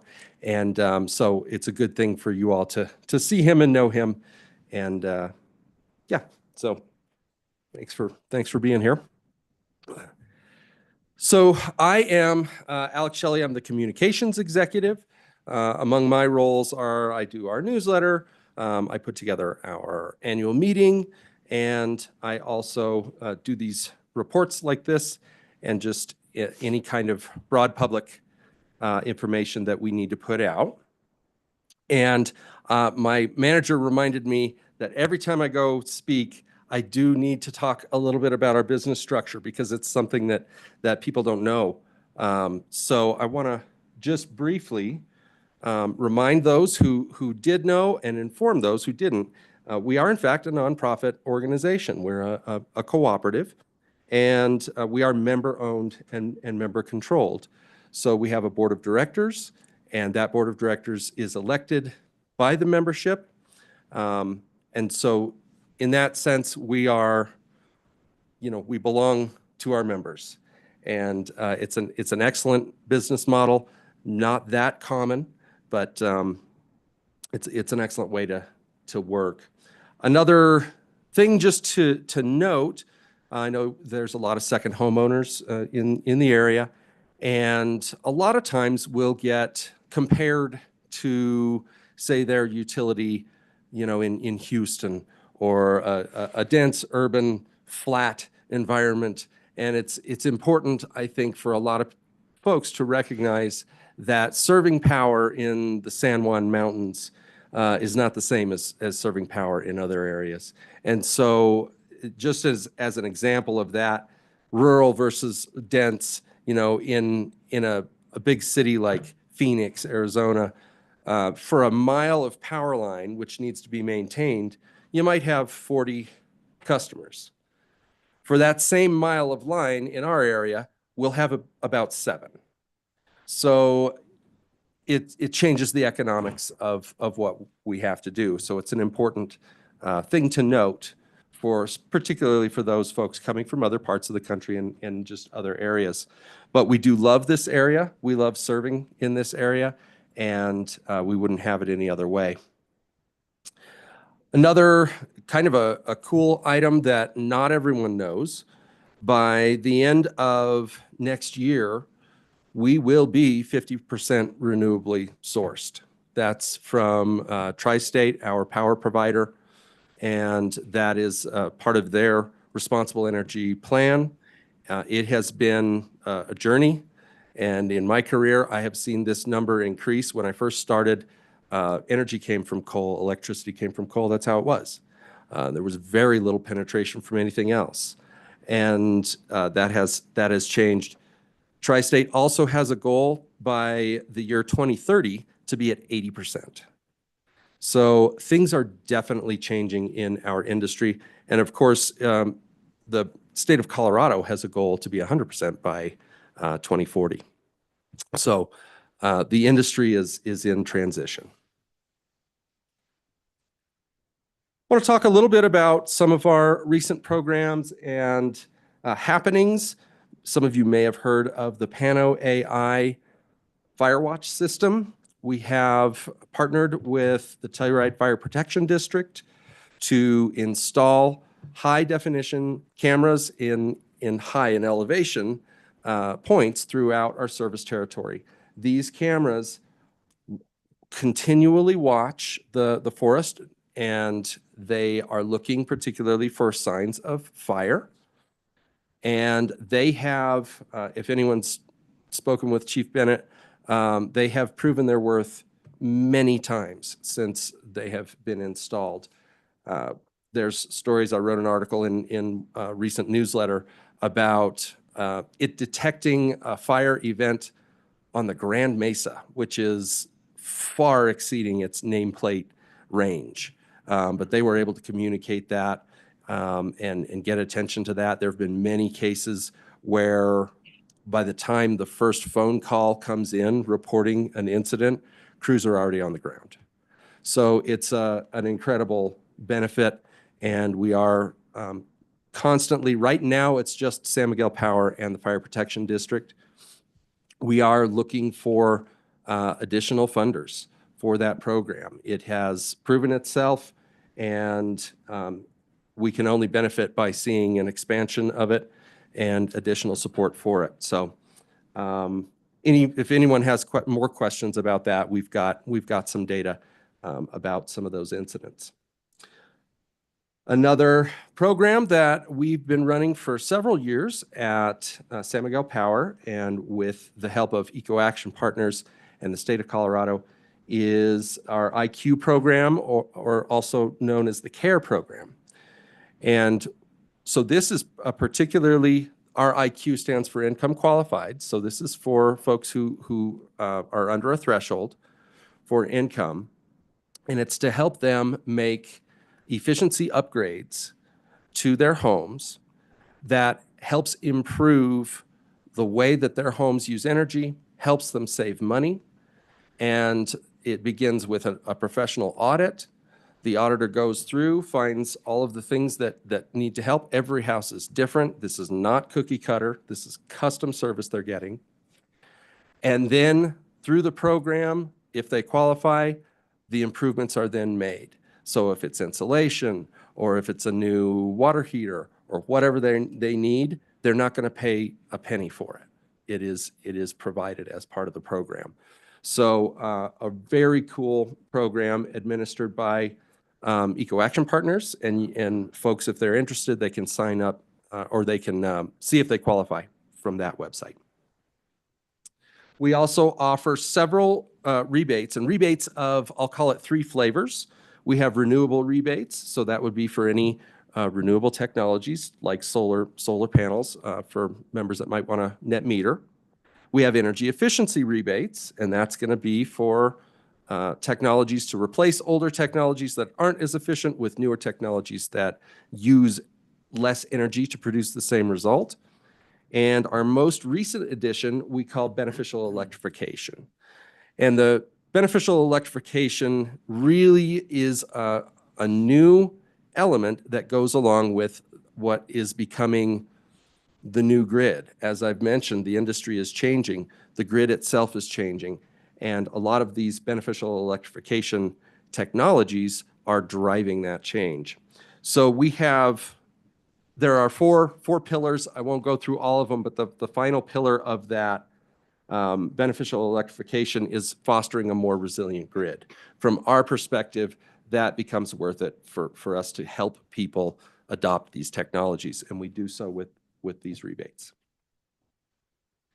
I talked a little bit about the modern grid, or the grid of the future, and we are trying to really be where our members are going anyway. We're seeing, I mentioned the rebates, we are seeing applications for rebates for heat pumps, aplenty. We're seeing applications for electric vehicle charging.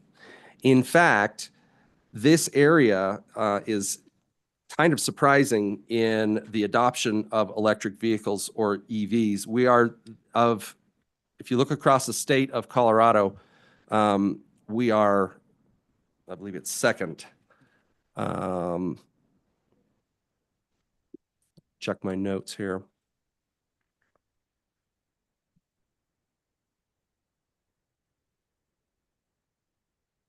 Maybe I didn't write that one down. Anyway, adoption of EV charging and electric vehicles in this area are definitely on the bleeding edge, not only in this state, but this state is on the bleeding edge of the national adoption of these technologies. So that brings to attention the next kind of item, which is some of the drivers that are affecting the power bill and the cost of electricity.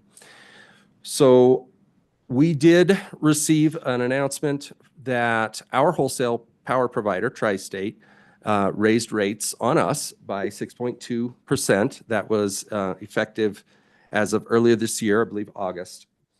And so we have to come up with that revenue. We have to come up with that money, a way to meet that obligation. And our board took a kind of a split approach. For several years, we've seen this coming, and we have been deferring revenue for rate stabilization funds. So we will use some of those funds to help cover these new costs. But the idea of rate stabilization is just to prevent shocks. The cost of energy has risen, so we do need to collect more revenue from our members. So what the board has elected to do to collect that revenue was raise the fixed access charge. So the SMPA bill is split in two. There's the fixed access charge, which doesn't change from month to month, and then there's the energy rate, which is charged per kilowatt hour that the member would use. So the fixed access charge is where the board has packed this new revenue collection for 2025 to the tune of a $3 increase. So we've gone from now a 25, this is for, not for every rate, but for the majority of our members are single-family residential. And for the majority of them, a $25 increase, $25 access charge is going to $28. This is still, in our area and among similar cooperatives, the lowest in the region. And historically, San Miguel Power's access charge has been quite low. So putting the emphasis there helps us to be more stable and build out some of that, defray some of that risk. So another thing that the board considered at the same time, and this is a separate measure because its goal is not to collect new revenue. The new revenue needed to be collected, that's happening with the access charge. But the board considered another proposition by staff, which is concerns the other part of the bill, which is the energy rate. And this has been many years coming. It's in other parts of the state, other parts of the nation, and it is simply a price signal, a time of use price signal that recognizes the varied value of electric energy at different times of the day.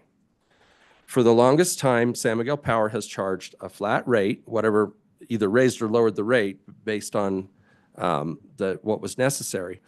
But the same rate, no matter what, at 1 a.m., 1 p.m., it was all the same. But the actual cost of electricity fluctuates throughout the day. And so what's happening there is San Miguel Power is acting as sort of a filter, overcharging during certain portions of the day, and then undercharging and trying to balance and make it all line up to zero. With the currently approved change, this graph kind of shows how we identified our peak period, which is from 4 to 9 p.m. What you see in the dots are times when San Miguel Power peaked. In other words, that was the highest demand for a given month that San Miguel Power drew from our wholesale provider, Tri-State. And you can see that the vast majority of those peaks are happening between 4 and 9. So that's how we identified that time frame. And so this change is significant, and it's being done for several reasons, and we're expecting different results. But it's important to note as we roll this new program out that we did a lot of homework to see what impact this would have on our members, what impact it would have on businesses, lower income members, and three-phase, demand, all sorts. The change, by the way, does not apply to demand accounts. We don't have very many demand accounts, but they are not eligible for the time of use. They already have a component of their bill that accounts for this sort of time-based rate. But for the majority of folks, time of use is going to become the new way that rates are charged beginning in May of 2025. So what effectively is going to happen is currently we're charging 13 cents a kilowatt hour. After the change, the off-peak period, which is 19 hours out of the day, is going to drop from 13 cents to 11 cents. The peak period will be double that. So from 4 to 9, energy will cost 22 cents. Now, the way it works out is that the drop for the off-peak period does go to offset some of the new costs during that peak period. And we get a lot of questions about, hey, the peak, that's dinner time. That's when people need to be home. That's when they're cooking, they're surfing the internet, watching TV, whatever it is. And that's true. But our data does show that even historical data is that even so, 77% of the average household uses power already off-peak. So in our analysis, we assumed no change in behavior. We went straight from historical data to come up with, impacts that we expected to see. And for the vast majority of these single-family residential accounts, the impact will be between actually a little savings, a little less than zero, to a $5 impact on the bill. So it's important to recognize, yes, the peak period is when a lot of things are happening, but it's not as though that's the only change. There is also an opportunity for savings. And again, we're not even talking about behavioral changes. We're just assuming a continuation of current habits. So the price signal is important for another reason, and that is to send a signal to members if they are interested in making a behavioral change or a technological change. Now, we're talking about elements of a home's energy use that can be changed with relatively little impact on the homeowner. And a good example of this would be an EV charger. One of the reasons people buy EVs is that they can come home, they can plug into their garage, and they start with a full tank of gas, metaphorical gas, every single day. If you do that, you're plugging in typically during that peak. However, there's not a charger out there that doesn't have an app associated with it, that doesn't have scheduled charging as an option. So the wonderful thing is, if you do a little homework up front, you can live your life the exact same way, come home at the end of work, plug in, it doesn't start charging. You go in, you have dinner, by the time you get to bed, the scheduled charging happens and you have not hit the peak at all. You wake up the next day, the car is full and ready to go. That's just one example of the types of solutions that we are hoping people will think about as they are making adjustments and possibly looking for savings during that peak time.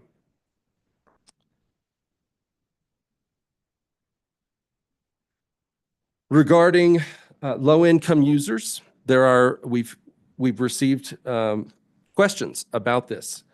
You know, maybe these folks can't afford an EV charger. You know, is this going to hit them harder? So our analysis really showed no difference in income level. In other words, there are some that will be impacted more and some that will be impacted less, and an entire spectrum, and it really is regardless of income level. It happens at high and low. I mentioned the CARE program and the IQ weatherization. That is still one of the options that we use to kind of help out our lower income members to access technologies that can help them save. And another example would be like a learning thermostat. And also to help them identify some of those low-hanging fruits. I mentioned the rebates. We also have piloted with the Norwood project, the housing, affordable housing project, an on-bill repayment program. So if you want a particular piece of technology to help you manage your energy use, but you can't afford it right up front, we have a program where you can access that technology, have it installed in your home, pay it back over time on your power bill. And so we have, so these are some of the options that we're putting forward. I invite anyone to ask me questions. I can bring those back to our management, to the board. It's a new time, a new thing. You know, times are changing, but we want to move forward with our members. Great. Thank you so much for the detailed presentation. Really helpful to understand not only changes potentially in price, but a lot of the renewable sources that you guys are using. Does anybody from council have any questions? I do. Is it cheaper for you to get power in off-peak times? And kind of following that, if it isn't, then why the change? So beginning in May, the off-peak energy rate will drop by 2 cents. I mean, like the power company, is it cheaper to create power in off-peak times? So we are mostly a power purchaser. So the creation of the power, the generation of the power is happening far away. That's Tri-State. And they are the generation and transmission part of that line. They drop their energy into a substation, and without getting too technical, the voltage needs to drop in order for us to then deliver that power. So then at that substation, we pick it up, and financially that's where we pay. That's where we would pay for it. That's the delivery point. And then we distribute it on kind of the smaller power lines, the wooden ones, that think of that as ours. So the way we're charged is we have an energy rate, just the same as what you pay, but we are charged for our highest coincident peak in a given month.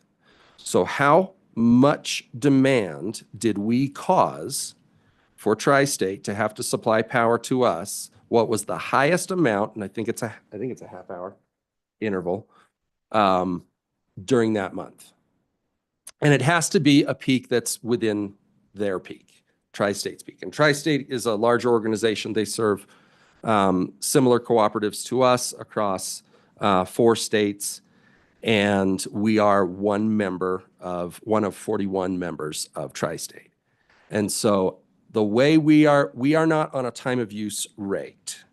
We're on effectively a demand rate. So we pay our energy, but then we cover our demand based on that 1/2 hour. And so it is in everyone's interest to lower that peak. And the lower we can get it, the lower our bill, the lower rate pressure is to our members. So that's time of use is a little different structure, but it gets us there. If we start to see these behavioral changes, if we start to see a lowering of SMPA's peak, then that would start saving money for the cooperative and therefore the members. Because again, we're a nonprofit. So everything affects the members. So, because you're not talking about a total reduction in use, you're just talking about like kind of lowering these peaks and valleys to kind of spread out the same amount of use over the entire day. Exactly, because the demand rate is meant to pay for infrastructure. So if we had a month where we're cruising along at 100 megawatts, and then we hit three or 4 or 5 towns are all having a festival at the same time, say a holiday like Christmas that involves electricity like lights, and we peak. Tri-State's going to bill us based on how high that peak was because they had to have all the infrastructure ready to deliver this much. If it's say twice as much, all that infrastructure had to be available no matter when the peak happened. And so we pay for that. The way I think about it is like, we're talking, if you like, think about electricity like water, and they have to build the fire hose to accommodate the most amount of water that we need, where even if we're only using a garden hose amount of water most of the time, if there's a point when we need a fire hose, then that's how big the system has to be. So if Exactly. you can suppress that so that you're only needing to use the garden hose more consistently, then you don't have to spend as much money to get the fire hose. Is that You explained it perfectly. okay? Cool. Great. We're always going to have the Christmas spike. Right. Yeah.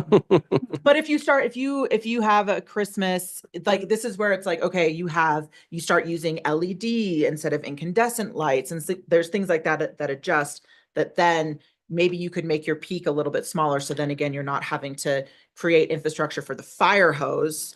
That's Maybe what we're it's a little saying. bit smaller. You're still going to go up, but maybe it's not as dramatic. Like we want to keep the Christmas lights, but maybe the house doesn't need to be heating with electric resistance heating during that time. Maybe the water heater doesn't need to go on during that time. It can still provide hot water and store hot water, but maybe it doesn't need to, maybe it can avoid the peak.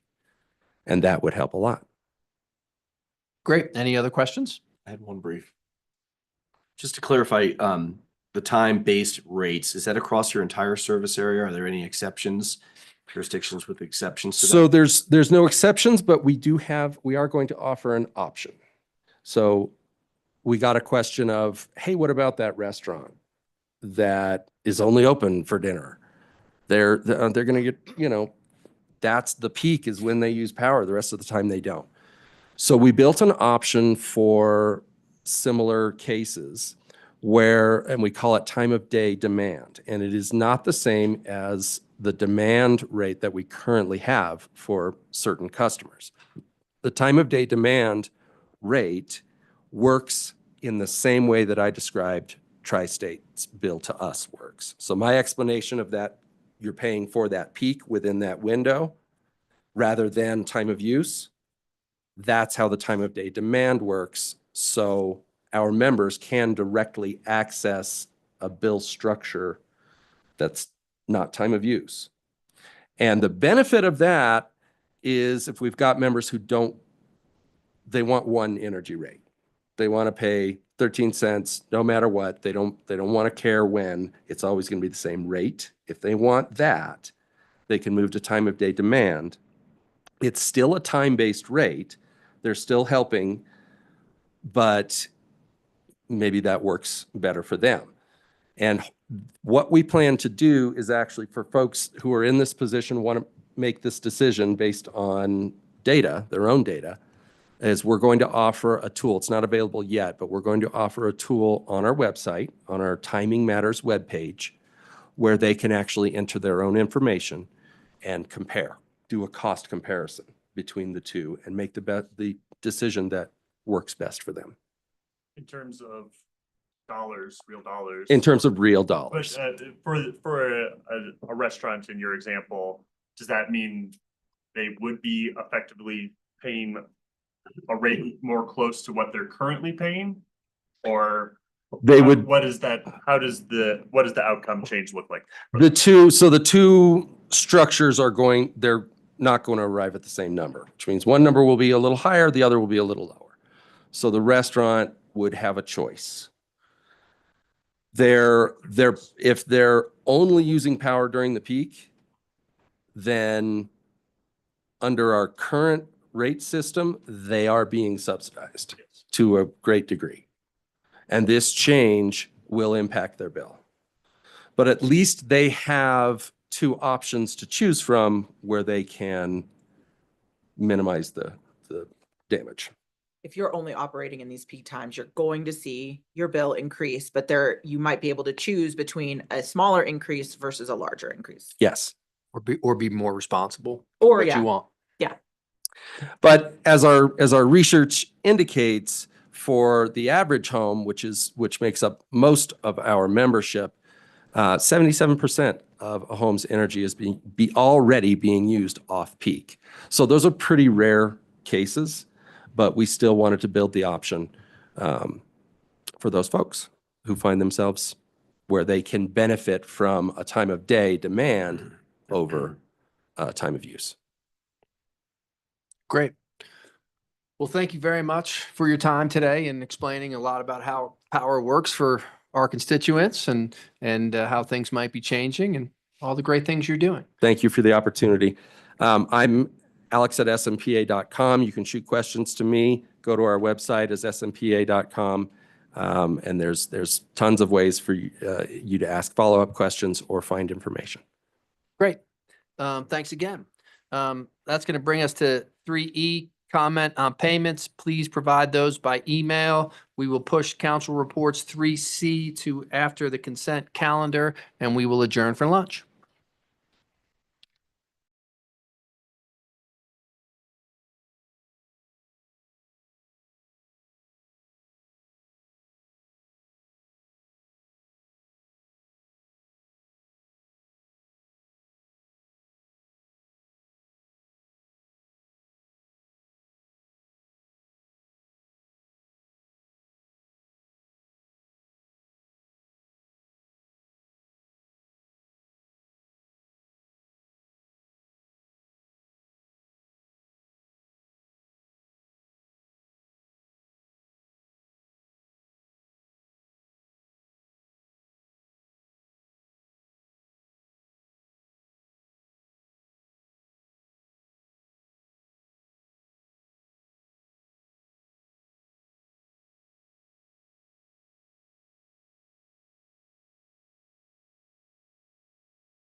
Okay, we're gonna restart the Town of Telluride Town Council meeting after our glorious lunch break.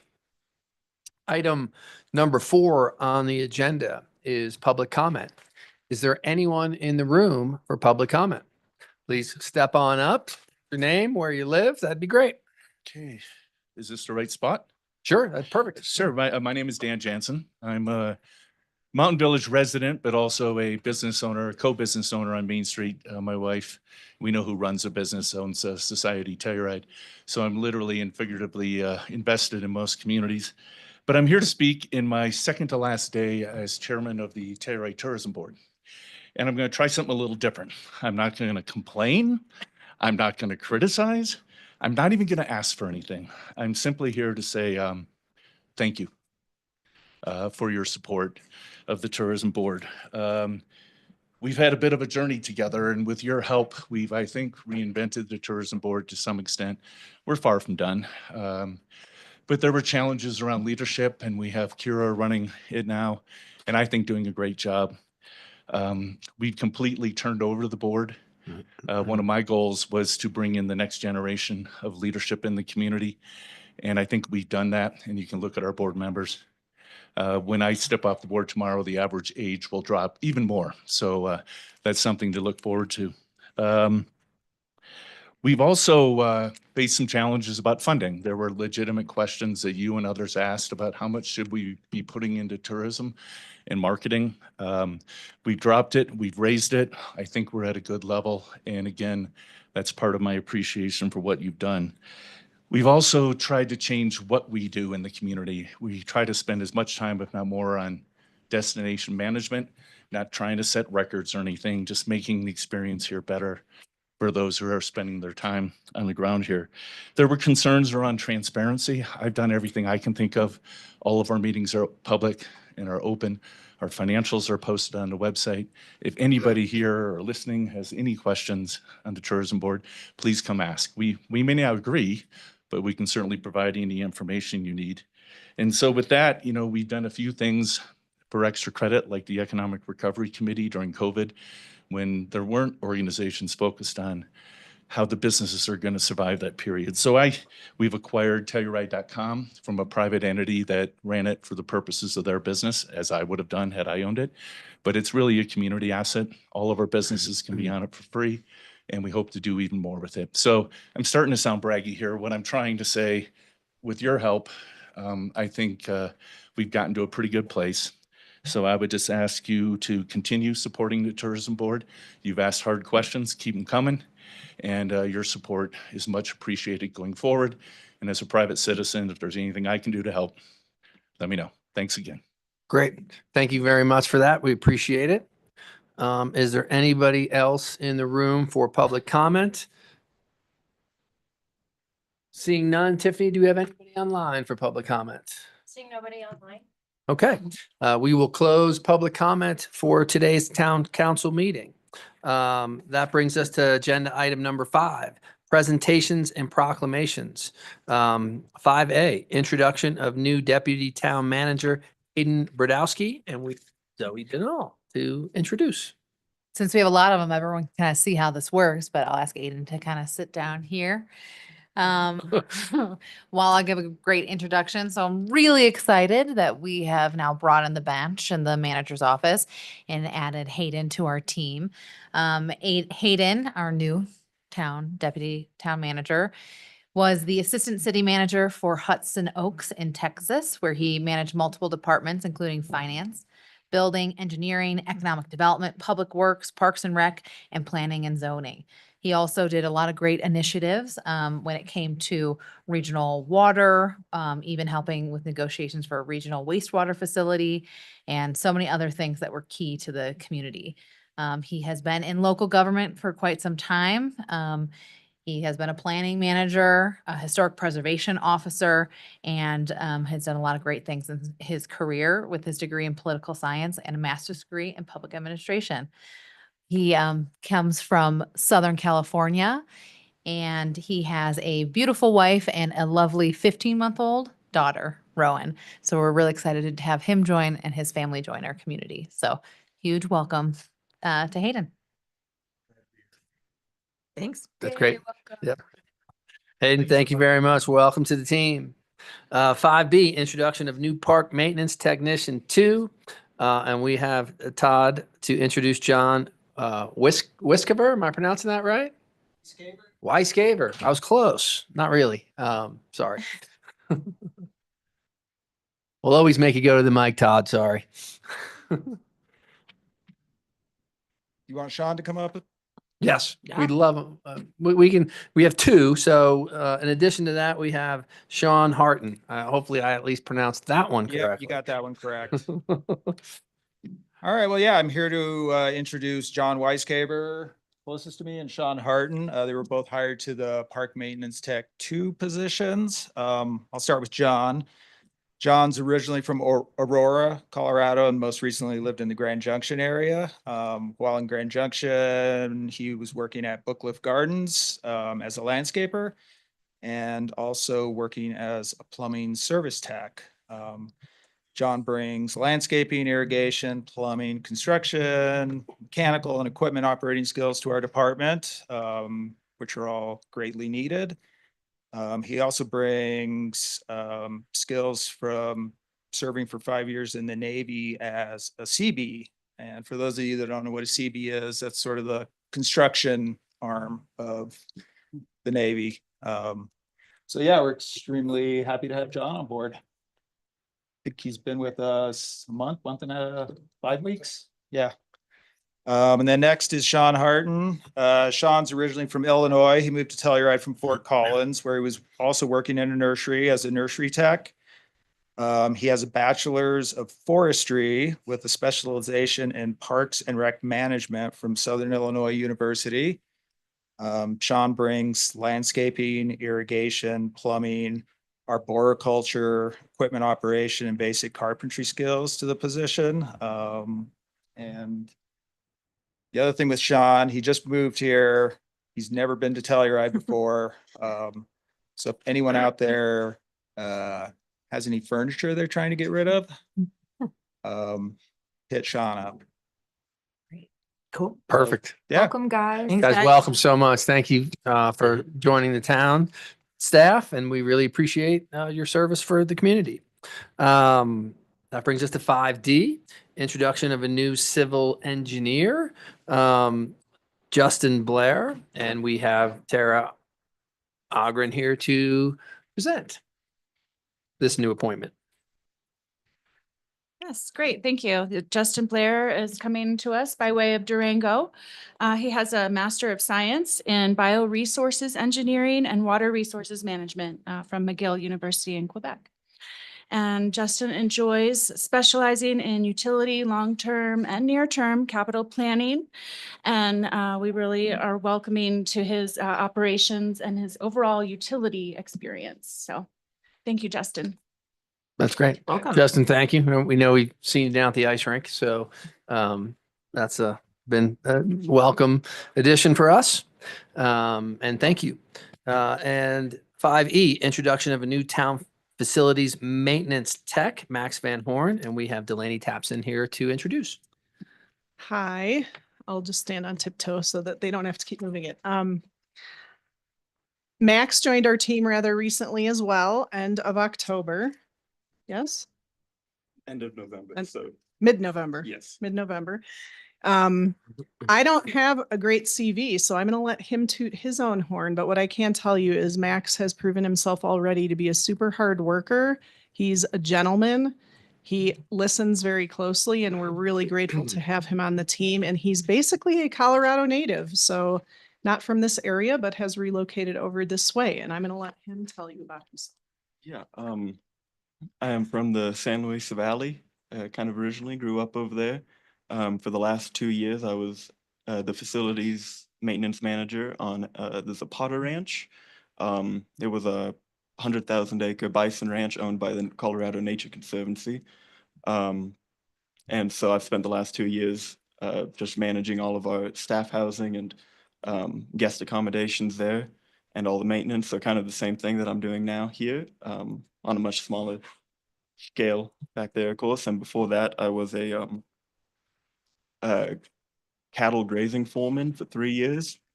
And before that, I was a ranch management apprentice. And back in high school, I apprenticed for 3 years under a carpenter and a roofer. And I've done a lot of odds and ends construction projects. So yeah. If you Very need well. anything, give me a holler. That's great. Thank you so much for joining the team. Max's partner moved over here with him. His fiance, they live in Norwood, and she's working for a local retail company as well, Crossbow Leather. Just thought I'd throw that out there. And what I think goes unsaid, but maybe needs to be mentioned, is if you know anything about ranching and agricultural life, the amount of knowledge you need to have about how things function and how to fix things is immeasurable. And he brings a lot of skills to our team that I think he underscored with his general experience explanation. Thanks. Great. Thank you. Okay, that moves us on to agenda item number 6, appointments to boards and commissions, current board openings. Telluride Town Council is accepting applications for current and upcoming vacancies from citizens interested in volunteering their service on one of the following town boards, committees, or commissions. Applications must be received by noon on Monday, January 6th, 2025, for possible consideration at the next town council meeting, January 14th, 2025.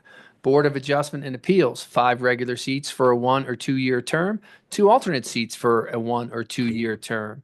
Ecology Commission, 1 regular seat for a 1 or 2 year term, town or county resident.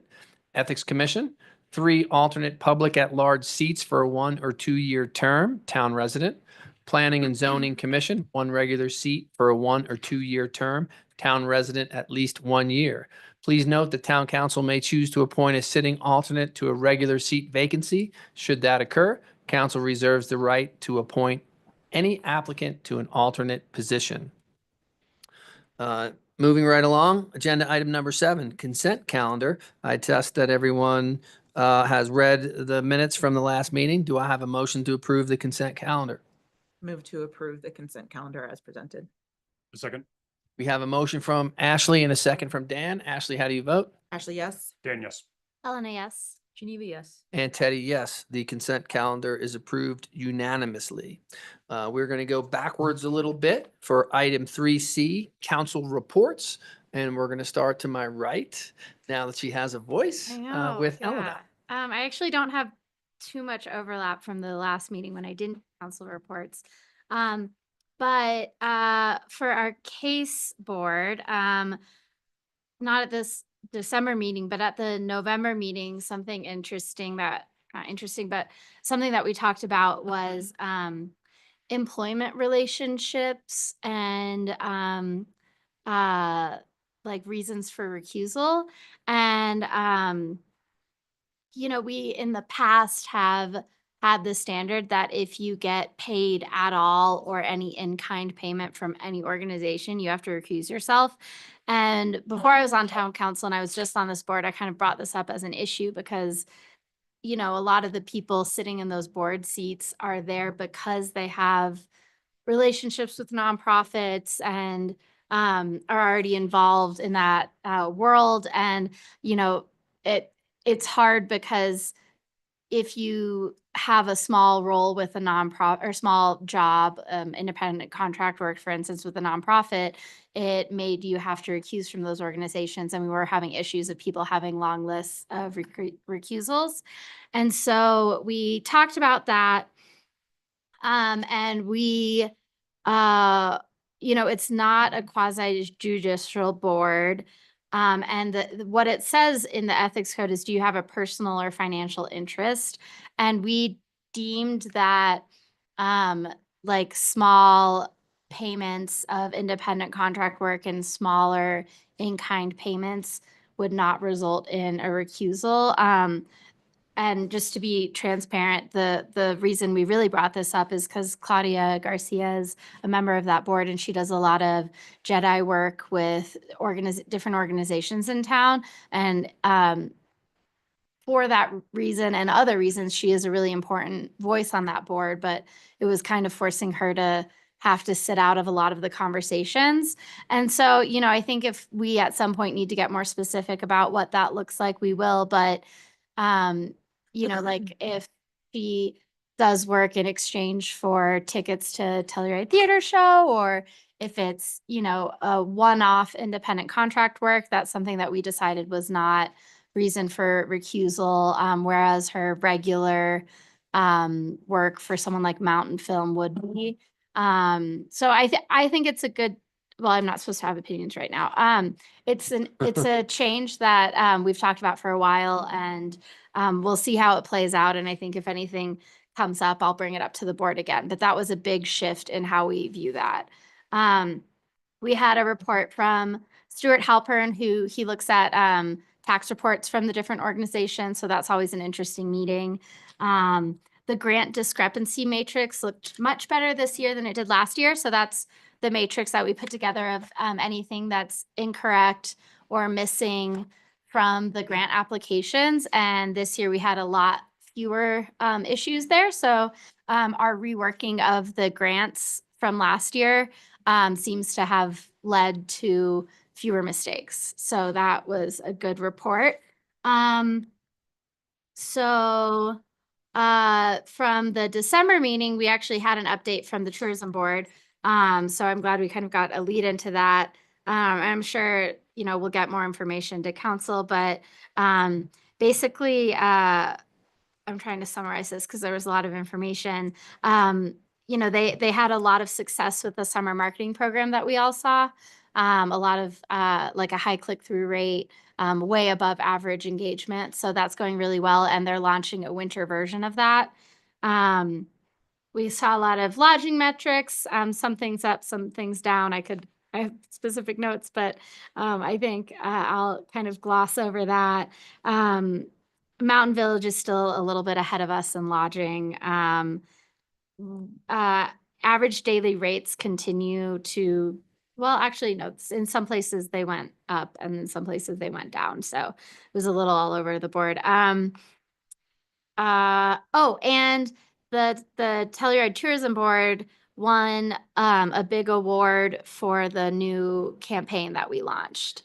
So it was an award where there were over 800 entries, and it's a hospitality and tourism-based marketing award that we won. And we were also nominated for a different award. I don't think any of these acronyms will mean much to us, but just really impressive results with that marketing campaign. So I think we can all be proud of our involvement in that. And then we saw subsidy reports from Palm Arts and Sheridan Arts Foundation, which were pretty on par with what we see every year. And then at the HARC, the last HARC meeting, we saw a few different building projects, but I think the one that I would like to talk about, actually there are two. There was a work session for a primary structure behind a building on Main Street, a second primary structure, which is something that we typically don't allow unless it's been approved by HARC, and there's no precedent for it being allowed.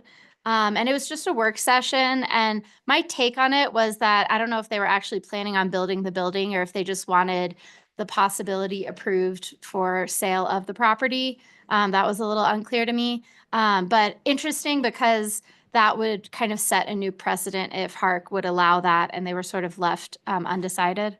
Can you explain what that means? Like, what is Yeah. a second primary structure? I know it's kind of exactly what you said. So we allow secondary structures or accessory structures like behind primary structures. So think like an alley building, like a little alley house or a shed. Typically we don't allow like a second primary structure. So like, Can you explain the difference between like, it's about how big the yeah, The building footprint?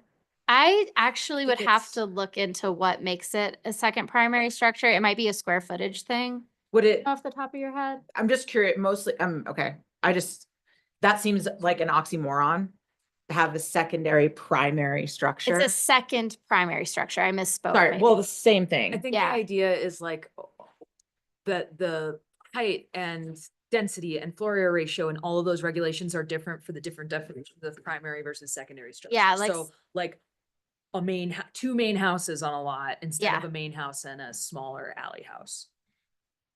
And But it might, did you say it was commercial? Sorry. The front is commercial and residential, and then the proposal for the back was that it would all be residential. Okay. So just interesting because we've never allowed for something like that on Main Street. And it's again, something that would have to be approved by HARC. It is in our code, it's allowed if it's approved by HARC. And it was just a work session, so nothing's happened there, but I just kind of wanted to flag it. The other thing is, we saw a proposal for a building, the building next to the Roma building. It would be a 3-story building with a step back on the 3rd story. There was a mural proposed on the west facade, so basically the wall facing La Cocina. It would be a combination of commercial, 1 affordable housing unit, and free market residential. The free market residential was the vast majority of the square footage. The walkway with the apartments to the east, like the ones behind the Roma building, would be a shared walkway. There's like a large overhang on the top front, on the top deck that's kind of overlooking Main Street, which was a little problematic for mass and scale. It's a pretty modern building, not very traditional at all. And the board kind of pulled a lot of red flags on this. So it's, a big Main Street building that had a lot of issues with the board. The biggest one kind of being, well, mass and scale is always coming up, but just the nature of the style, that it was not traditional in really any aspect and was all modern. So just that was the first time we saw it. So just another interesting one to keep our eyes on. And then we're proposing an educational session for the new design guidelines for March or April. I don't think we've set a precise date yet, but typically those have been well attended and are for anyone working in that industry to come and kind of get a quick update on the new design guidelines, which are officially printed and being used. That's all. Awesome. Thank you very much. We will go to Geneva.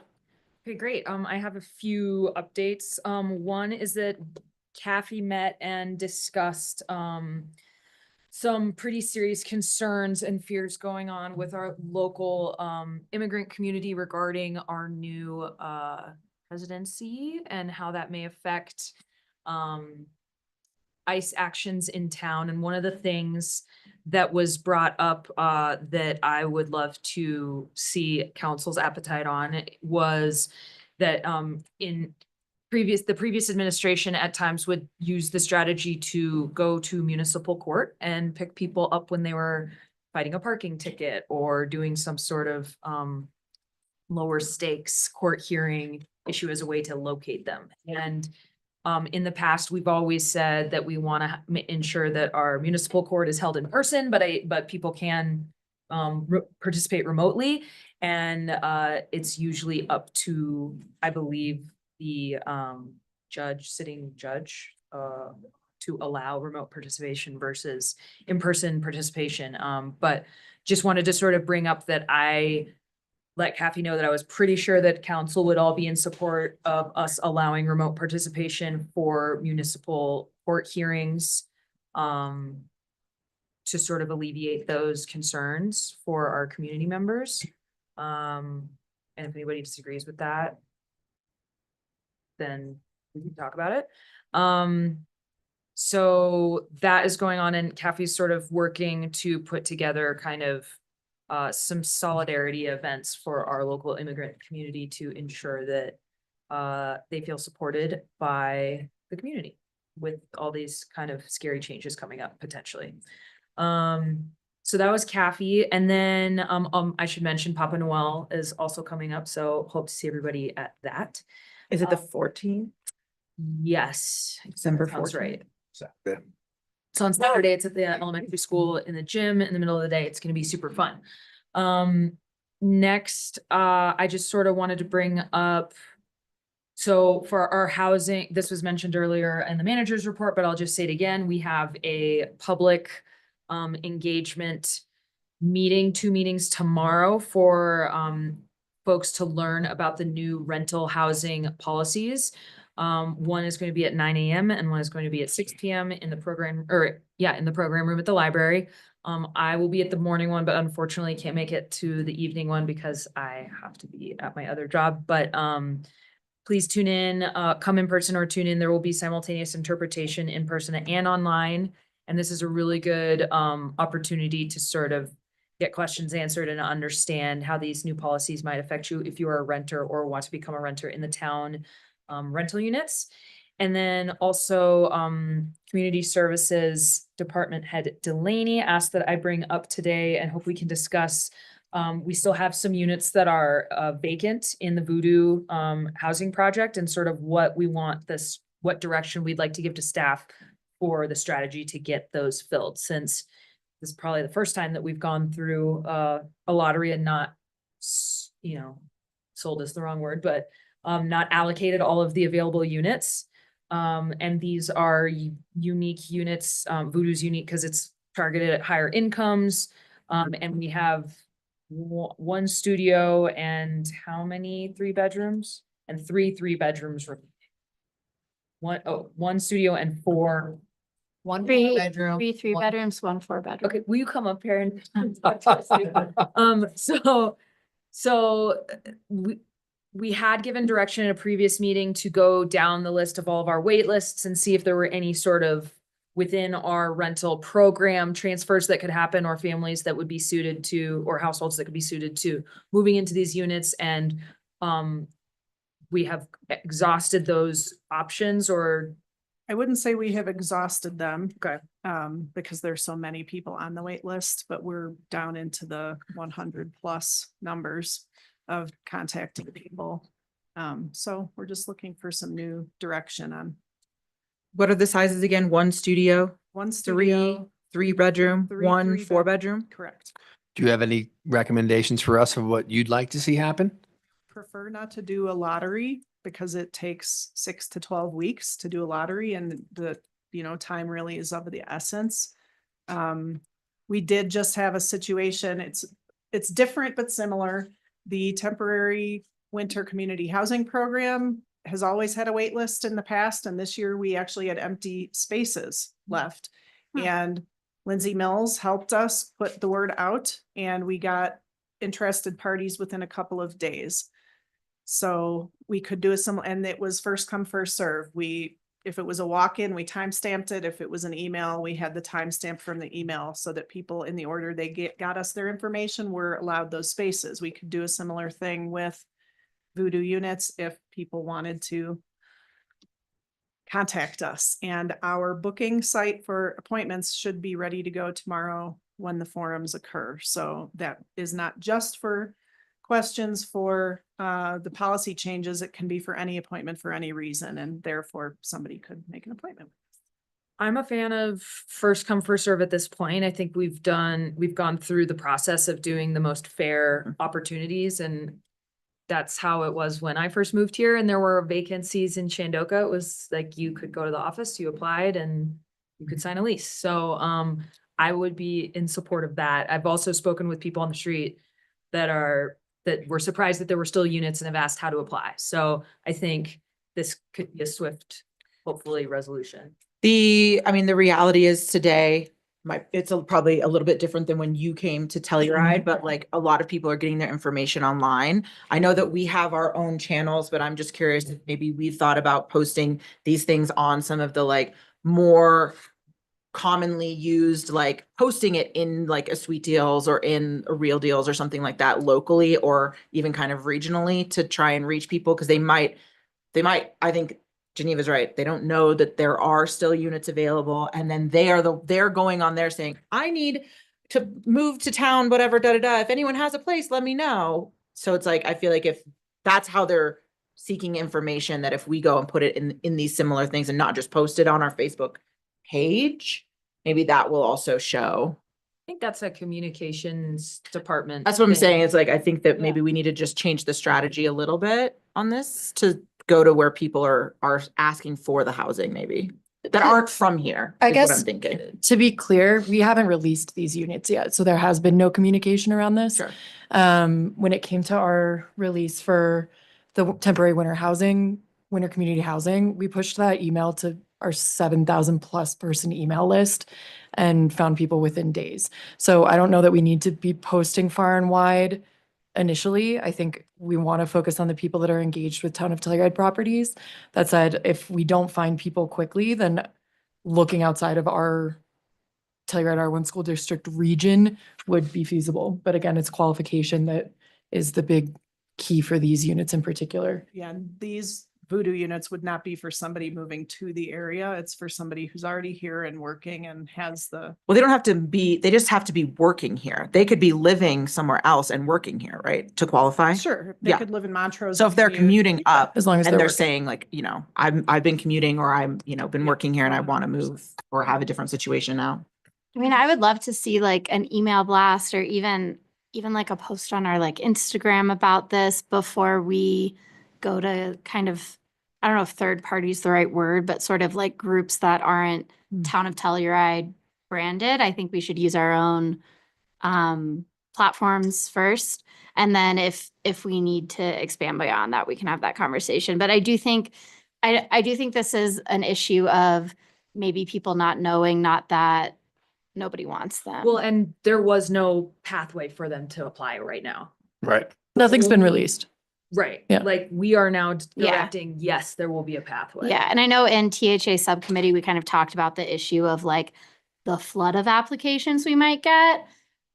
For me, the first come, first serve and, getting the units filled is a better outcome with a flood than them sitting empty. So for me, Why that's do a you- trade-off. I'm sorry, I'm confused. Why do you think there'll be a flood of applicants if we open it up that didn't flood when we had the original We wouldn't lottery? have a 3-year requirement for one. That was, I think, a big limiting. Yeah, we were talking about changing those requirements to remove some of Yeah, them. We're just gonna say we have these apartments available. They cost this much. That would really be the only change, though. Yeah. It's still an income qualification that is mandated by the state. There's the limit that the state has put on these units, which has been problematic. We've had a couple of applicants who are actually over income based on the state limit. So that's the 3 years is really the only one that would change. Which has been a barrier for some people. Like we've gotten that feedback, so. And so what direction do you need from us? Just open it up?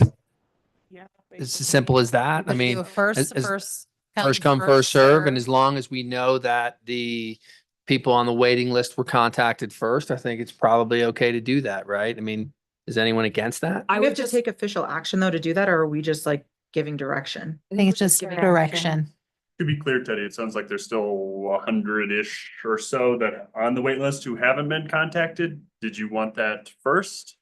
That's not what That's- Delaney said. We're in the Well, what, 100. so I'm saying what Teddy said. Right, yeah, I'm just saying, I mean, because do we have to contact those people or is it on their own responsibilities to do so? Because I don't want to skip over someone who would want a unit and then we get ourselves in a can of worms. So the direction, there was nothing, there was not a mandated motion or anything. There was direction to staff that after the lottery, applicants who were selected were exhausted, that we could offer it up to other employees, town employees.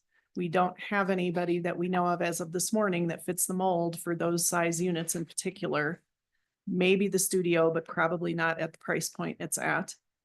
And the other direction was to utilize our current waiting lists to go through them and to find people. That was the direction. We have not exhausted, but we're pretty darn close. Personally, unless you all think differently, I don't think opening it up to the public in this manner is doing anything untowards based on previous direction. I think that if we can be really good about our communication strategy of like, here's how to apply, it will be first come, first serve, and we make sure to send that information to everybody who's on the wait list.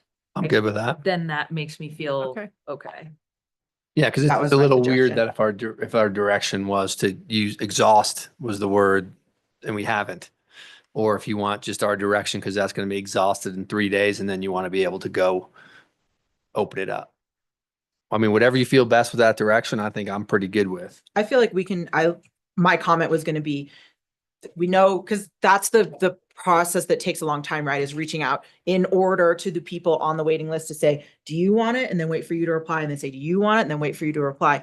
So it seems like to me, like if we've gotten this far on the waiting list, to just say, do a blanket announcement to all the people, say, hey, you're on the waiting list. We are now going to be just opening these up. So you know you can apply for these right now. And then they get like kind of an additional heads up. And then we open it up to the public. We'll just give it a deadline. So then you can then look at it and say, okay, Sure. these two were on the waiting list, so they get prioritized. If Well, it all came within this certain day that you're I think asked. that's what we're trying to avoid because Mhm. there's gonna be. I think we can do. But it then with why the can't you just go to the list then? We got it. Right? If that was the direction we gave, why can't we just exhaust the list first? We Well, how can do long's- that this week. We can give them a deadline of Great. Saturday. Okay. Perfect. And Love then- that. And then we can open it up after that. Could you just, once that happens, can you just email all of us so that we know and we can share on Then our we can start channels telling as well- people. As well, because I already have people who have asked me what the status is. I said, we're gonna talk about it today. So the answer of when will the applications, how soon can someone turn in an application? Can they turn it in tomorrow? No, you're not taking them until a Monday. date certain.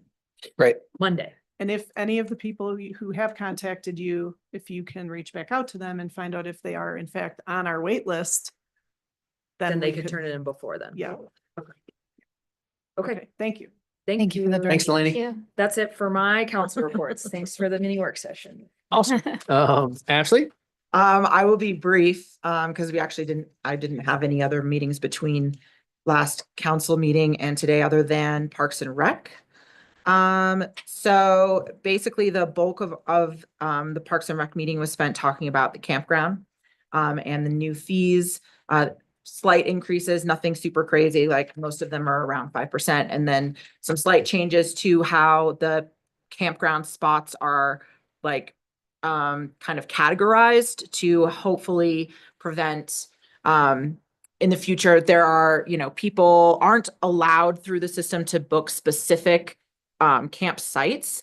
They kind of do like, based on the size of their group or if they need a vehicle or whatever. And then that is assigned to them through the computer system.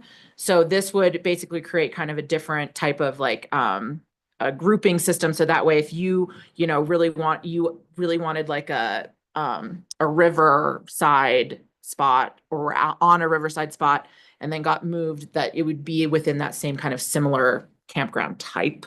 There's a lot of discussion about possibly changing the way that the cancellation policy worked. But I think ultimately it was ultimately decided that that was not going to have any changes, that they were just going to keep the same cancellation policy. They had discussion about there's something like 25 to 30% of all reservations get canceled. But what that actually allows is then for there to be like people that are, if they miss the initial booking period, which is short, and then those, typically those spots get booked very rapidly, they're able to kind of watch the system and then get spots as they're released. And so it's a system that actually kind of, even though there are a lot of cancellations, kind of works. And then that also will allow people to get like last minute reservations and stuff like that. So there was discussion about that, but it was decided that that was just going to remain. There was discussion about the stage and catering facility management plan and fee structure. And that was voted to be accepted. So there's the fee structure on there for the different types of, whether it's free to the public, ticketed events, or ticket event for a for-profit business. So those fee structures were accepted. And that was kind of really the bulk of it. We know that the new, warming hut wash station is under construction, and we've gotten reports on that so far, and that's kind of it. We've had a presentation today from Parks and Rec also, so Awesome. that's it. Ashley, Parks and Rec. thank you very much. Dan, do you have anything to add? Sure, a few things. I'll also try and keep it brief, sake of time. The big one I'll highlight, Green Grants was awarded this last week. That is in partnership with Eco Action Partners. This year, we distributed $93,000. There was 12 different applicants. I believe 10 of the applicants received at least partial, if not entire funding. And the mix of recipients was local nonprofit, a local business, and then local individuals and homeowner associations. And projects ranging from energy efficient windows, new air source heat pumps, to new technologies that's going to benefit homeowners as far as learning what the ROI on the implementation of that type of technology is going to be. So that program continues to be a success in my mind and support our region's climate action goals. So very happy to see that. We did have planning and zoning. There was a long discussion on that project on East Columbia. Kevin already slightly touched on that in his attorney's report. As he mentioned, we will be seeing that. So I'm just going to keep it sort of there for now. Because that will be called back to us. There was also a recommendation that was passed unanimously by planning and zoning in favor of the tap and sewer fee, excuse me, water tap fee waiver for the Mill Creek Park that we will be discussing here shortly as well. But that was passed unanimously of a recommendation by planning and zoning.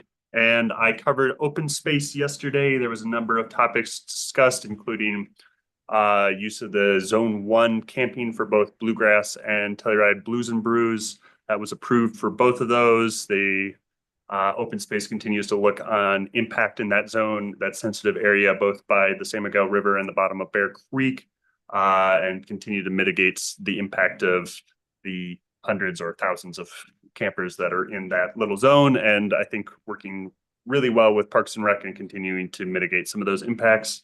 There was a short presentation on reintroduction on native Colorado cutthroat trout on there, and looking to partner with outside entities on that in the state. So there will be more to come on that. And I'll leave it there. Thank you. Dan, thank you very much. That concludes our council reports, as I have nothing to add.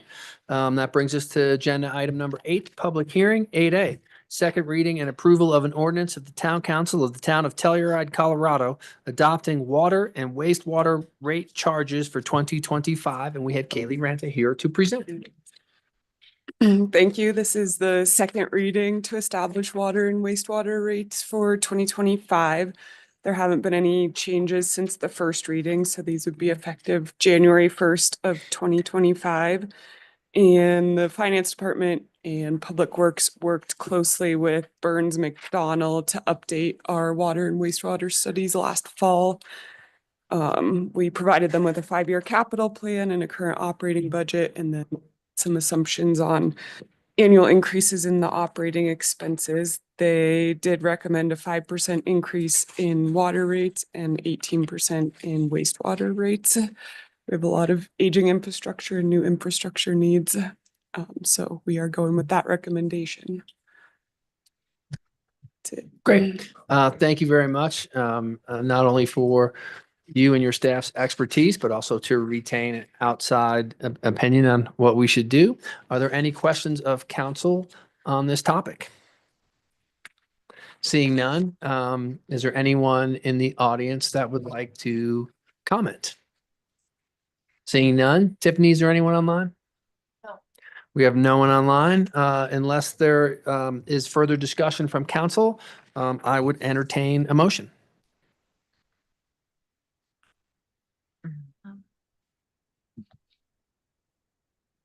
I move to approve on second reading an ordinance of the Town Council of the Town of Telluride, Colorado, establishing certain water and wastewater rates and charges for 2025.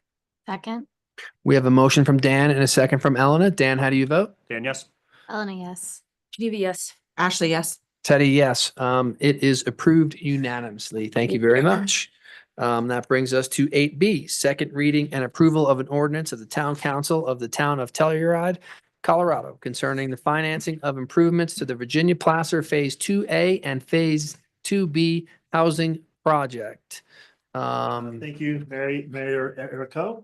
We are in the value engineering process on that project, and we would request that this financing ordinance be continued to the January meeting. Okay. With no other comments. Great. We will see you in January. I move to continue agenda item 8B to the January 14th Town Council meeting and direct the clerk to, do I need to do that? Nope, great. Okay, great. Great, thank you. Second. We have a motion from Dan, a second from Ashley. Dan, how do you vote? Dan, yes. Ashley, yes. Elena, yes. Maybe yes. Teddy, yes, is approved unanimously, and we will still see you in the January meeting. That brings us to number 9, action items. Consideration of approval of a resolution of the Town Council of the Town of Telluride, Colorado, appointing a municipal court judge. And we have Kevin Geiger, our attorney, to present. Thank you, Mr. Mayor. Kevin Geiger, introducing and presenting for you agenda item 9A. I have provided a detailed memorandum in your packet materials on this issue, and you also know that we had a brief executive session to start our meeting today on this issue. This issue comes before you as a result of the retirement, sadly, of the Honorable Judge Suzanne Ross, who has served the town of Telluride since 2015 as municipal court judge. Judge Ross has indicated that she is looking forward to her retirement and does not indicate an interest in reapplying for this position when her term expires on January 9th, 2025. So as such, the town started actually several months ago, because we knew about the vacancy, the upcoming vacancy back in the late summer. We started an advertisement process for this, putting out a request for proposals, putting that forward on the town's website, into the local paper, and also contacted individuals in the local and regional community who we thought might be interested in a position such as this. There are some charter provisions that are applicable to this, so I just want to briefly mention those. They have been addressed in the memorandum, but I think it's important for the public to understand some of these provisions as well. The charter requires that you must fill this position. A vacancy, while it can occur, and while the vacancy could be handled in an interim basis by the deputy municipal court judge, this is a position that the town is required to fill under our charter provisions. The charter also does require that in order to fill the vacancy with a qualified individual, that individual must be a licensed attorney in the state of Colorado. So a specific requirement in the charter, not unlike a number of other charter provisions in the state of Colorado for other home rule municipalities that do require that a municipal court judge must be a licensed attorney in the state of Colorado. Just a couple other points. Typically, municipal court meets once a month, and there is a set budget for the salary, which is dictated for 2025 at $15,000 per year for the municipal court judge. So the request for proposals, did go out in September. We have provided that as part of your packet materials. You can find those materials at page 183. And then we did receive initially 3 responses. That was narrowed down to 2 after one individual had to drop out for some personal reasons. And those resumes of the 2 remaining candidates can be found in your packet materials at page 186. The town's judicial subcommittee did meet with the 2 candidates in early November. It actually occurred on November 1st, a fair bit ago, because we had a number of vacation issues, timing issues, off-season issues that resulted in us moving that interview process earlier, knowing that council probably would not get to this until more like mid-December. The judicial subcommittee did interview those 2 individuals that I mentioned. They are Mr. Daniel T. Zemke, attorney at law, and Mr. Dan Hotzenpiller, also an attorney at law. I have provided to you, again, their resumes, their full resumes at page 186. And then I've provided some brief, an outline of briefly of their career. And I'm happy to report that we have 2 very qualified candidates for this position. Both candidates right now do work in the area of judicial practice for local municipalities. Mr. Hotzenpiller right now is the municipal judge for the town of Olathe.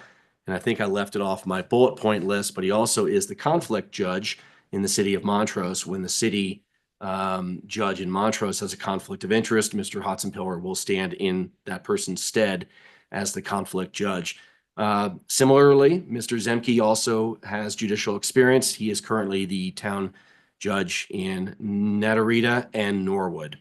And then I've also provided some background on their private practice before they engaged in the practice of their judicial appointments for the respective municipalities.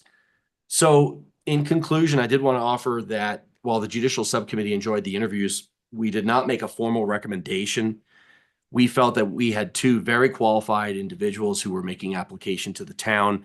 And in many ways, this is a judgment call within the firm discretion of town council among, again, two very qualified and distinguished candidates. So we leave that up to your sound judgment. I believe both candidates have joined in the meeting today. And I know town council may want to, and likely will, have a number of questions for these candidates as we move forward with this process.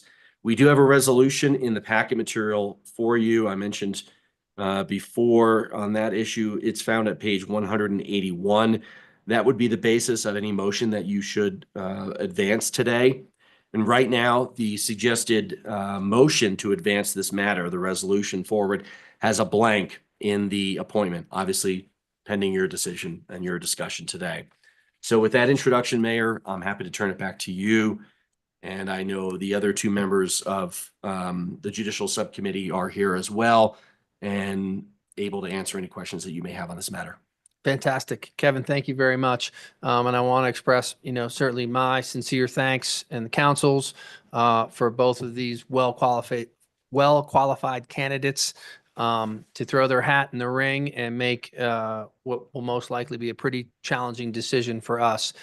Just to be clear in this, what I'll do is first, if we have any questions for Kevin based on how he presented the agenda item, we can ask him questions, and then we'll start with one candidate.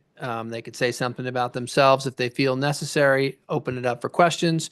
Then we will repeat the same process for the second candidate, discuss internally, and then I would entertain a motion from that point forward. So based on that, the first way to roll here is, does anyone on council have questions for Kevin? Great. And then Kevin, one question I want to ask that I want to make sure I'm clear on. Should I also be taking public comment if there is some on this, or no? It's not required because this is not a public hearing, but it's always advised if anyone is interested from the public to offer comment, town council may find some benefit from that. Okay, great. Not required. I will consider that toward the end.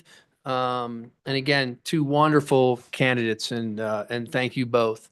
I'd like to start, I'll go per our packet and start with number one, Mr. Daniel T. Zemke. If you would like to step up and say anything, you don't have to, and then we will open it up for questions.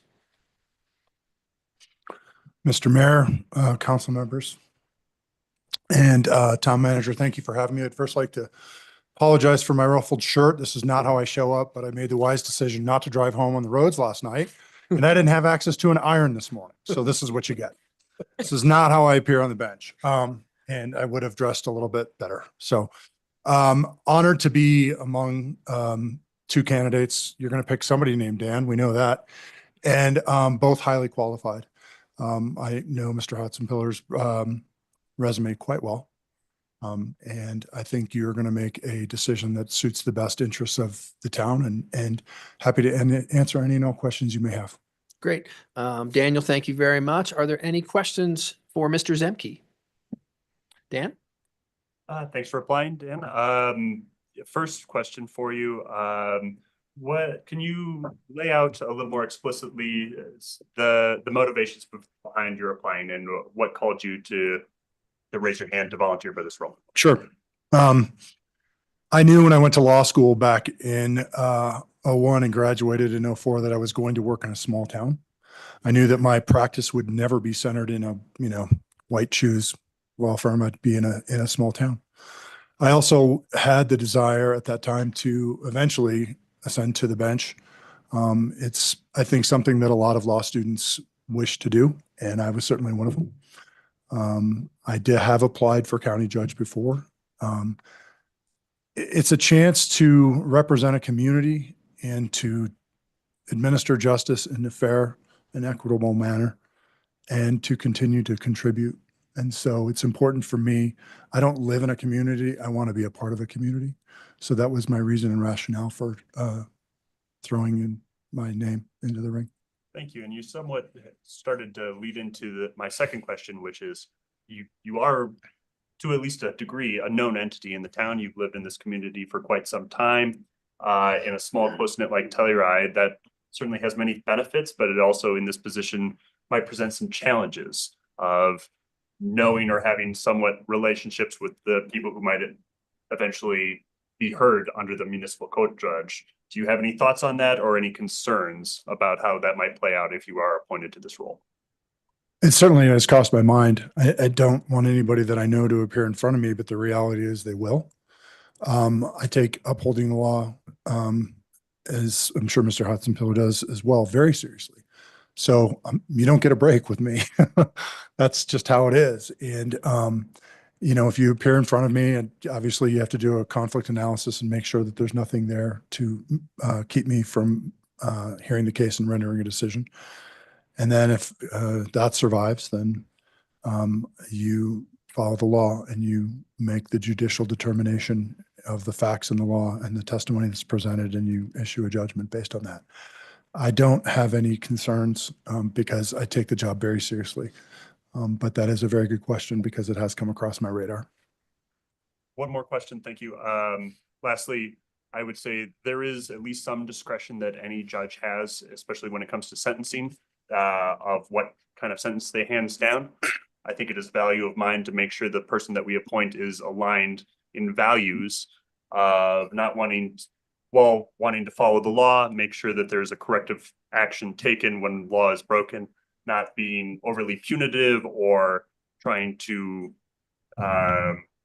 be excessively harsh. So that ties into a larger conversation of criminal justice reform generally. That's been a hot topic in our nation in the last several years. And how do you make sure that your values align with town council's values and community values more generally? As I explained to Councilwoman Shawnette during the interview, she had some similar questions with respect to that. When you are at the sentencing phase, and if the defendant has pled guilty, I'd make a very strong point of discussing and understanding the background of the individual standing in front of me. I want to know what their work history is like. I want to know what their family life is like. I want to know if they have an ability to pay. And when you have the determination in front of you to dispense with justice, I have taken multiple occasions to make sure that the sentence that it gets carried forth is one that they can work within. So if I need to add more community service hours, I will. I don't want to impose a fine that's too much of a burden on a defendant. That would not be fair, and it would not be a way to get a resolution to the matter. And I have even been so creative as to offer in a case up in Natarita where I had 4 juvenile defendants that trashed a public restroom to say, you and I will all get together on a Saturday and we will clean this together. And I have no problem doing that because for me, it's about the importance of the lesson and the defendant's ability to meet the requirements of justice. So I'm very cognizant of that. Thank you so much for your time and for your answers. Great. Any other questions for Mr. Zemke? Good one, so Dan, thank you very much. Since there's no further questions, Thank we you. will now hear from our other candidate, Mr. Dan Hotzenpiller. Again, both super well qualified, and just want to give you the opportunity, should you want, to say something about yourself and take questions from council. Great. Well, thank you very much for the opportunity. I'm honored to be to share the stage here with Mr. Zemke. And the town will be well served for sure. I'm excited about another opportunity for public service in my life. That's the motivation for me. I started, it wasn't, I suppose, a white shoe firm, but I started in a firm in Denver for the first 5 years of my practice in 1988 to 1993 in a firm in Denver representing insurance companies. And it was not very rewarding. And I decided to change my life, and I did. And that ended up with me living here on the Western Slope and having an opportunity to start a life of public service as the deputy district attorney in the Telluride office in 1994. And so that's where I've started really what's been a dedicated life of public service and public safety. So that's my motivation. Really excited about the opportunity to serve, continue to serve. Thank you. Great. Thank you very much for that statement. Are there any questions from council for Dan? I'll hop in. Thank you, Councilperson Dan Enright here. Thank you, Mr. Hassenpiller, for being here and for applying. You already touched on the first question I asked Mr. Zemke of reasons for applying. It sounds like community service is your primary motivation. If there's nothing else you wish to expand on that, I can move to the other questions, which I'll combine into just one since it's a little bit of a different situation for you, obviously, since you don't reside in our community like Mr. Zemke does. And so for you, I'll ask, do you feel like you will be able to reach that same level of value alignment that I was asking about, both for town council's values alignment and more broadly community values, while not residing within the town of Telluride when it comes to criminal justice?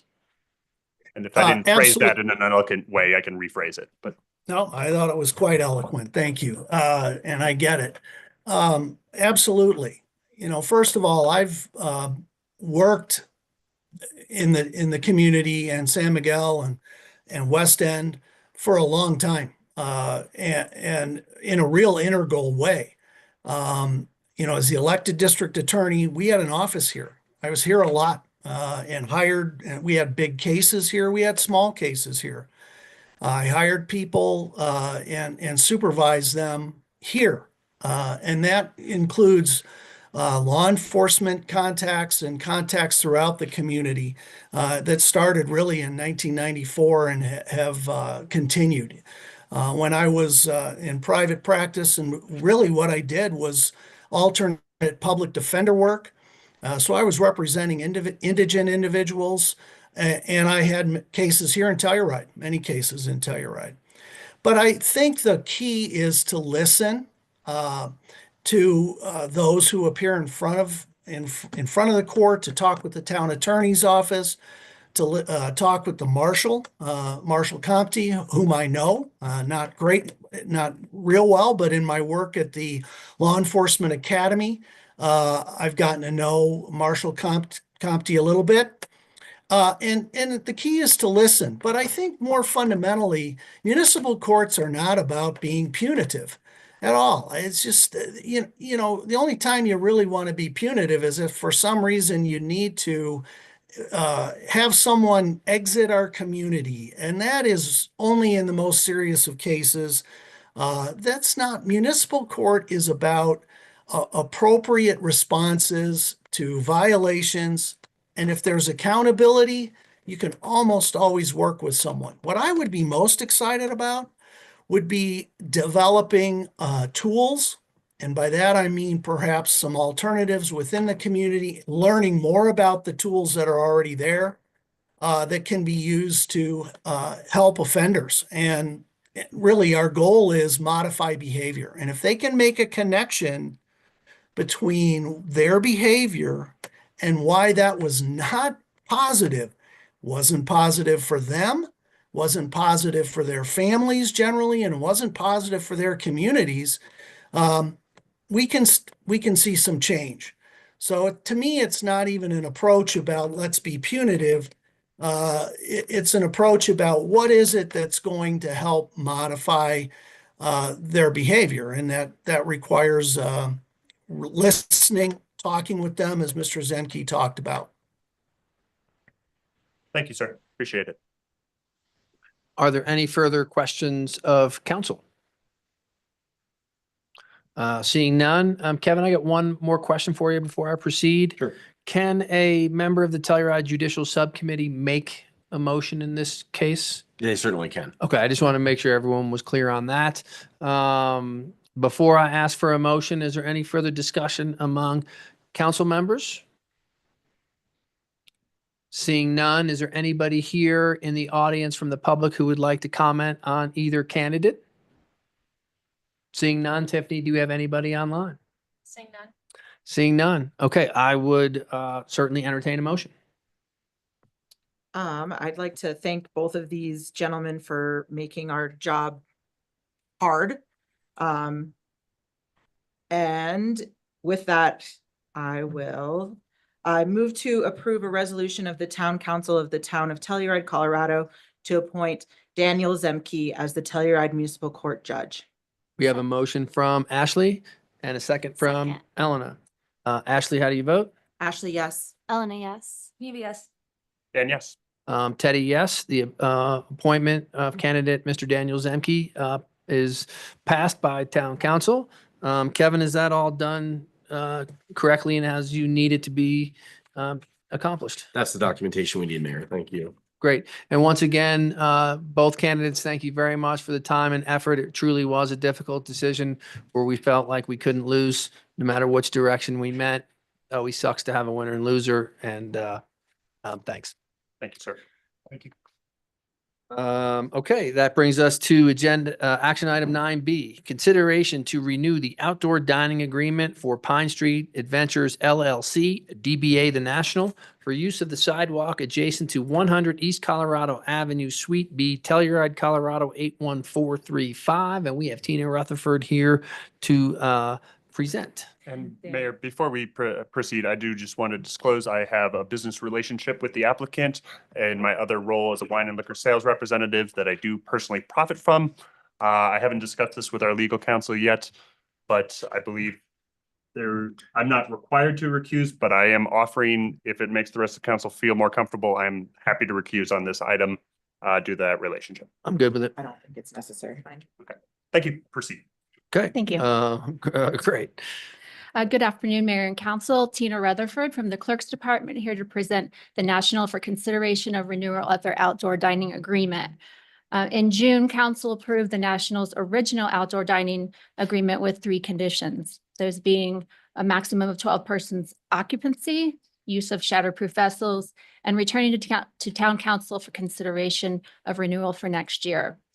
In response to Council's concerns about beverages being spilled inside or outside of the dining area, the National placed the drink shelf adjacent to the building rather than the pedestrian walkway. The applicant feels that this has mitigated any drinks being spilled and reports no concerns.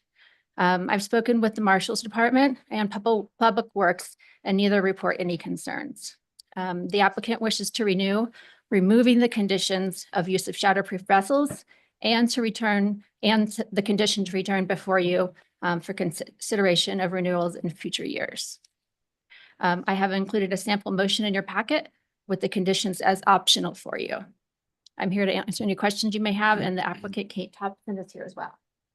Great.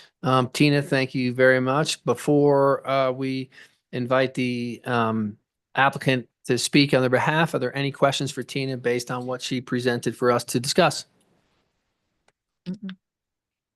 Okay. Do you guys want to say anything, or you don't have to, but I always want to offer that opportunity. Okay. It does not look like there's anybody in the public to chime in. Is there anyone online? There is not.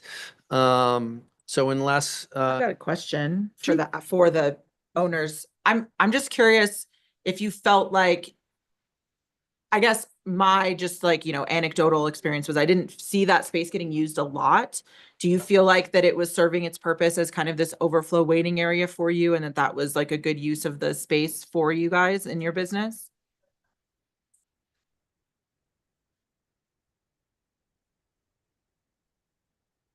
Yeah, we too wish it was a little busier out there, but I think it'll come with time for people to want to spend a little bit more time out there. Part of us wanting that space as well is to create a little bit better recognition for people walking down Main Street that there is a restaurant down there. So even if there's 2 people standing out there enjoying a cocktail, I think it's a big win. But I think one of the bigger concerns previously when we were here was that it would be too full. And so I think it's almost gone the other direction at this point. And there's a handful of people in there, but it hasn't been overflowing at any point. So I think it's a great addition to the restaurant. I think that we will continue to use it when it warms up. And I think in the winter months, it's a great use of the space to create awareness that there is another restaurant off of Main Street. Is this for the whole year? I thought that all of this is for the whole year for that space, Yes, not just summer use. that's correct. I don't think anybody will be out there in the future. We're not putting any heaters or even recommending it as. All of our outdoor dining agreements are on an annual basis. Which is different than the parklets. That's correct. And just so I'm clear, and it may be ignorance on my part, with glassware, and is there a certain number of businesses that use it? Have we had any historical challenges with that in the town? Nobody else uses plastic for outside. Everybody just does glass. Yeah, as far as I that's know. None of the other agreements have that condition. right. Well, their original plan had the drink rail Yeah. along the sidewalk. It wasn't against the building. That's right. So our concern was that if people had drinks there, even people walking by or kids might hit the rail or whatever, and that might cause there to be breakage with the glassware. But it sounds like they remedied that by moving the drink rail against their building. Right. So I'm definitely, I'm comfortable moving that shatterproof beverage vessel requirement so long as that the drink rail stays along the building and doesn't get moved kind of closer to that right of way. I agree. I was the one who was really concerned about the drinks on the rail, and I think I kind of led us to that. So the fact that the drinks are along the building, I think eliminates a lot of the concerns that I had in that first approval. The only other comment that I'll make about this is that I know that when you guys put that up, there's like some planner type boxes that are underneath it. Does that encroach more into that 4-foot space at all, or is it still like keeping that 4-foot It's all with. width? Same. Okay. Yeah. Okay. Seems reasonable to me. Yep. And, Yeah. I would entertain a motion. Sorry, before we do that, there is an optional motion about not needing to return to town council. Does anyone have thoughts on that before a motion is made? Nobody else has to, right? I don't believe That's so. correct. That just like, is it a situation that if there are complaints or something, we have an opportunity to call it back up and then we could deal with it? Like if let's say next year it just turns into a disaster and we can like say, hey, we want to revoke this. Is that how that process works? The process that staff follows is every year before the renewals go out, I contact Public Works and Chief and get their recommendations, and then it goes to the town manager for final approval. Yeah, we don't need to, if we choose the approval way, I don't think we need to see it again. No, I'm just saying that Yeah. it's not a situation that if, But they we have wanna to do be a good 1 for year. 1 year Right, and then yeah, it's indefinite. We could do that, but I don't, I'm not sure we need to. And as the manager serves at the pleasure of council, I think we can have kind of those conversations. So I would be aware of any concerns of council when it comes to the manager's office as well.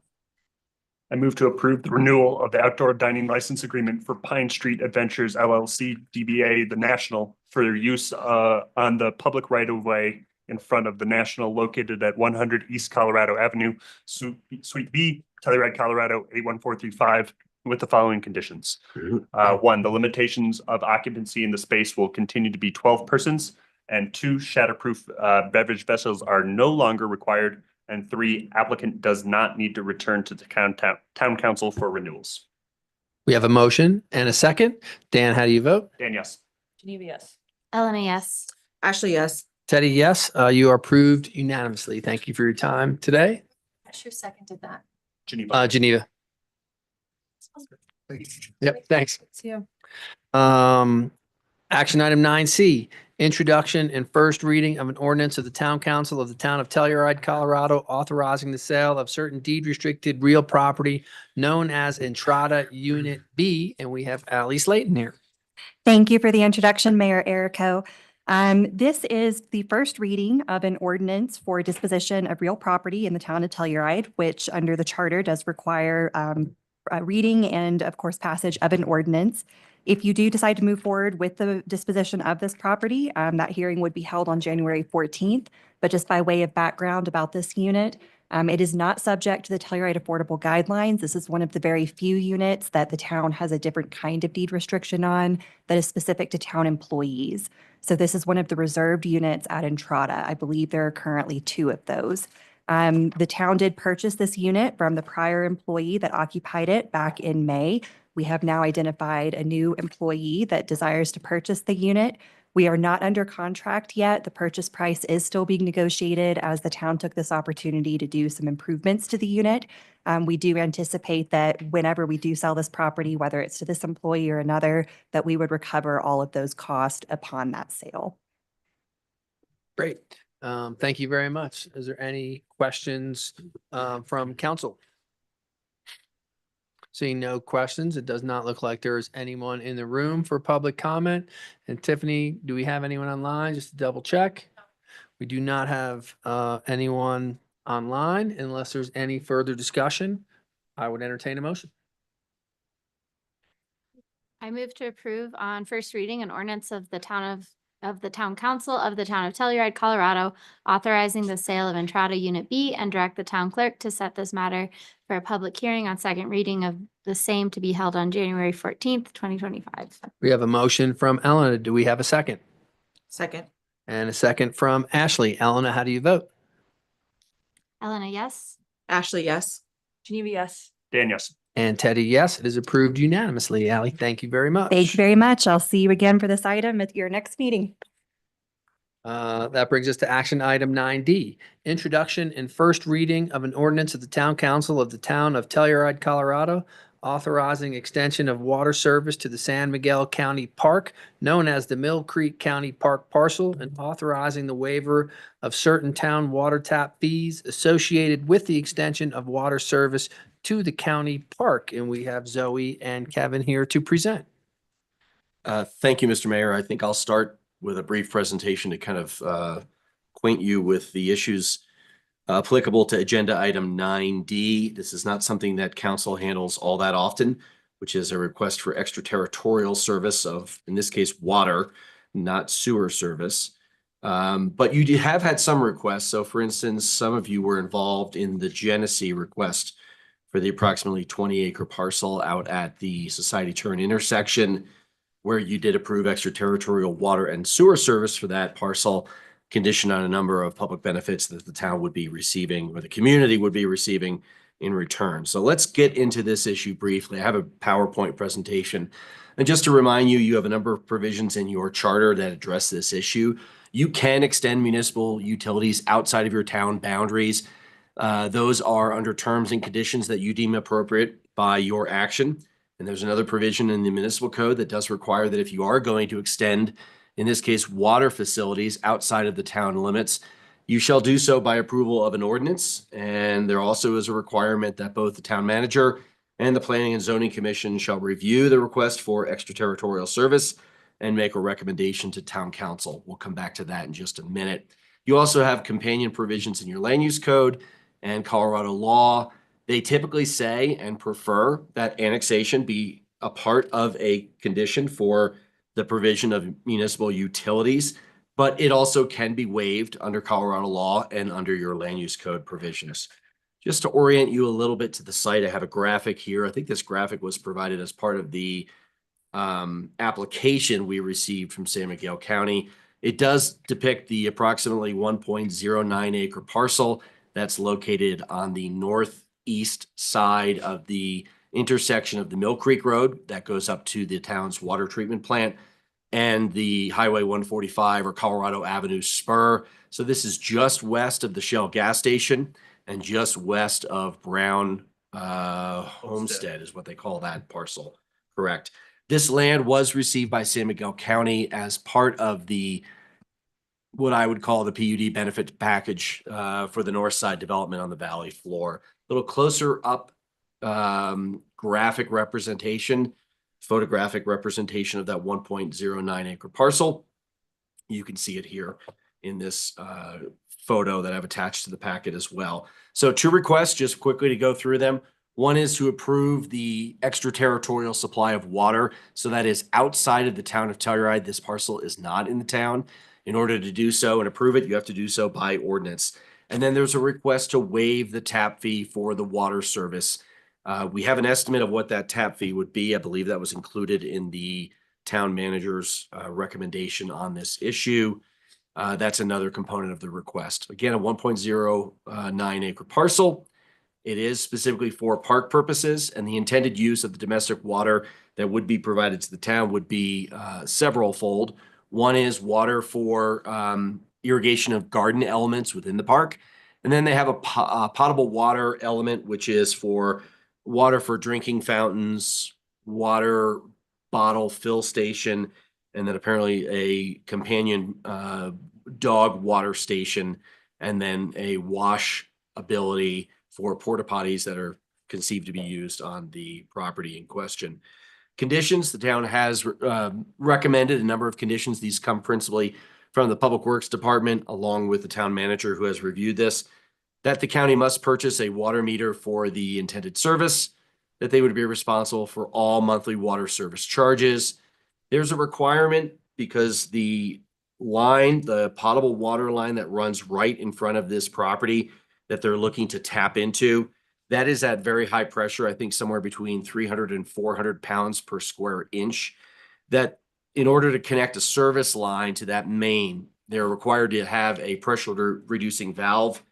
And in conjunction with the pressure reducing valve, which would be paid for by the county, there's also a requirement to install electrical service to basically serve the PRV vault. And there's also a requirement that if there are any easements that are required to access the PRV, to access the transformer, the connections between the two, and to the parcel in question, that the county would convey all easements or licenses if they're required to be conveyed. And I mentioned before that the code, the charter provisions speak to the extension of municipal utilities outside of our town boundaries, but the code requires that you receive a recommendation from the manager and the Planning and Zoning Commission. Both the town manager and the Planning and Zoning Commission did review this application. I've provided to you the town manager's written opinion on this. We didn't have the minutes from the Planning and Zoning Commission meeting, which occurred in mid-November, ready to include in your packet materials, but I can relate to you that the Planning and Zoning Commission, I think Mr. Councilmember Enright alluded to this before, that the Planning and Zoning Commission did recommend approval of this extraterritorial service and also the waiver of the tap fee for this property. So with that, I am available to answer any questions. I know Town Manager Zoe Donnell is as well. I don't know if we have Kyle Beck, Public Works Director. He was available, but he's at a meeting in Ridgeway right now, so I don't know if he's on or not at this point. Yeah. And then I also believe we have representatives from the county to make an application presentation as well. Okay. Zoe, do you have anything to add since you're both presenters? The only point to add is for the PRV, our Public Works Director did communicate to us that the town does plan to install a PRV regardless of this project because of the need to reduce some of the pressures in Lawson. So we have asked the county to pay for the PRV, but if there is an issue, we would be doing that most likely in the future here anyway. So that is something that we could look to consider. I couldn't find the tap fees, but I was gonna. Yeah. Yep. What are the tap fees? So this is a very interesting case. We have not had a landscaping extraterritorial commercial like this. If we were to move forward, we might have to do a work session to hone in on exactly what the tap fees might be. Because the base rate is 14 taps, it's about $30,000. If I got that right, yeah, about 30,000. But because of its irrigation, there would be taps beyond that base rate, which doesn't really, the amount that it could potentially be in our current calculations does not match the actual usage that they'll be using. So if we were to go forward and really address exactly what that amount would be, we might have to do an additional work session. Okay.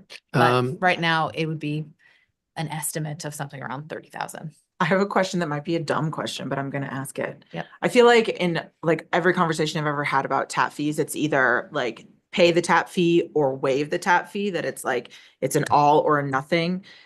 Or do we have the ability to do like discounted tap fees or like, you know, So I'll leave partial it to waive? Kevin to give some more background. I don't believe we've ever done a discount or anything along those lines, but we have done in the past was an example of a deferred payment or a payment plan.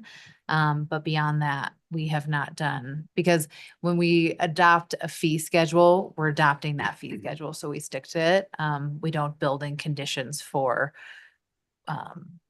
discounts or anything like that. I think that would be something to more integrate into. I was the just, schedule, but I'm we not have. necessarily proposing it in this situation. I was just more curious because like I said, it seems like every situation has been, it's either all or nothing. Yeah, what I would say on that is we do have a standard tap fee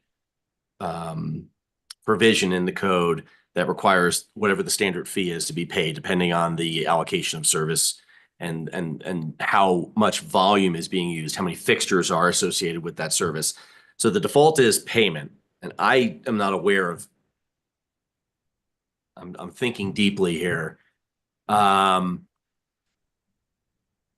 than deferred payments and payment plans, and that authority is provided in the municipal code directly to the town manager alone. I'm not aware that the town has actually ever waived a tap fee, except for those where the waiver is already built into an existing provision in your code. So for instance, town deed restricted properties, of course, don't pay a separate waiver, a tap fee for that. It's already built in there that they're exempt.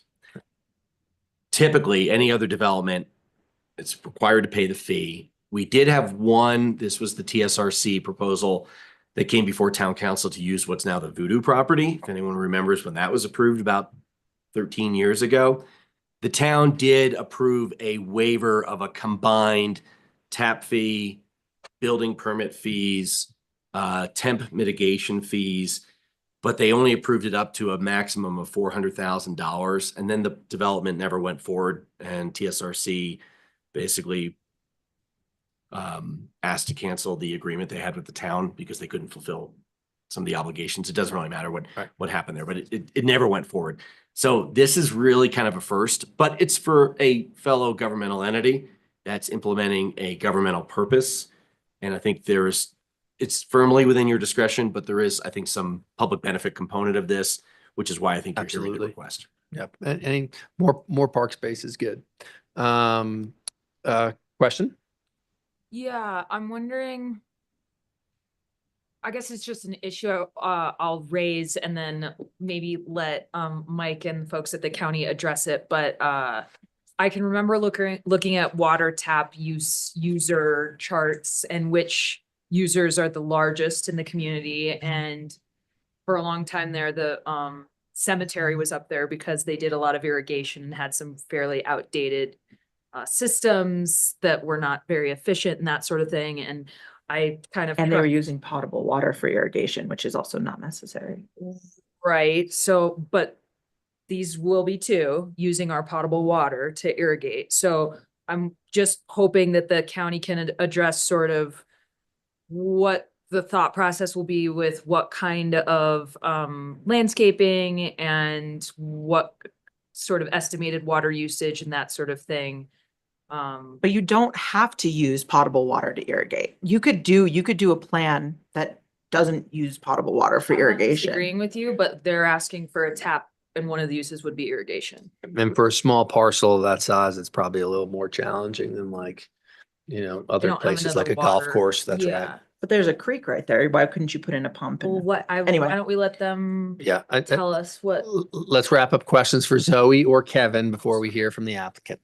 And I will just make note that their vegetation plan is to slowly reduce the amount of water needed. They only need it to really Great. Get the foundation of that vegetation in, but it's supposed to be drought resistant. I just felt we should discuss that on the air as we were I adding think a that's tap for very, irrigation. Yep, I think that's very important because we are trying to move away from the use of potable water in that large capacity as much as we can. But we have aligned with their future use to not need it through the years. Yeah. Yes, Kevin. And just for full disclosure, I should mention too, Mayor, the county did reach out to, I think, Lance McDonald initially, and then through my office, probably over a year ago, about whether the town had any agricultural water rights for our adjacent valley floor property that we could share for this parcel. And it was our conclusion in looking at the water rights decrees on this case and also kind of the history that's been involved, the town could not change. It was not an appropriate use for the town to take the Valley Floor property and then change through, you'd have to go through a change decree with the court to have additional land brought in, or it would be at great expense, and it would also open that water right up to challenge by a variety of parties. So the town indicated it was not able to provide some of the irrigation flow rights that I think you're thinking of, that do in fact run, I think one might even run directly through this parcel to feed the Valley Floor to the south, but it's not a decreed use on the land to the north. And you'd have to go through a change decree to adjudicate that issue. And we have a lot of people who pay attention to our water rights, and we just didn't think that that was something that would be successful. Great. Thanks for that clarification. Before we hear from the county, any other questions for Zoe or Kevin? Sure. That's okay. Tammy Brand, the building department. Something that I thought about, and maybe Kevin wants to weigh in on this as well, is what they're requesting is just the initial tap. If there's ever a bathroom constructed or a building constructed, we need to be clear that they need to pay for those additional fixture units. This would just cover the 14 fixture units. If they ever wanted to add anything additional, they're not requesting to waive that at this point in time. Right. But that's just something to consider down the road as well. And they could, or they could just pay for it. I mean, who knows? That's just, Might be part of the condition that those. right. All of us will probably not be sitting here as counsel at that time. So, okay, Tammy, thank you very much for adding that in. Any questions before we hear from the county? All right, Mike, you're on. Thank you very much, Mayor. But we had you and then we lost you. Still unmuted on our end, so I think it's something on his end. Not yet. Not yet. Something, we had you the first half of the sentence.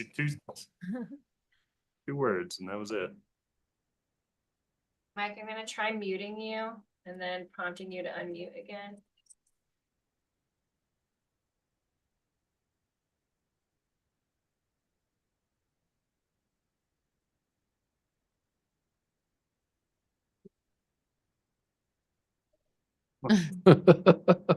So weird. That's bizarre. You'll be back in 1 Okay, minute. we got you. Reading lips. Got it. Cue the background music.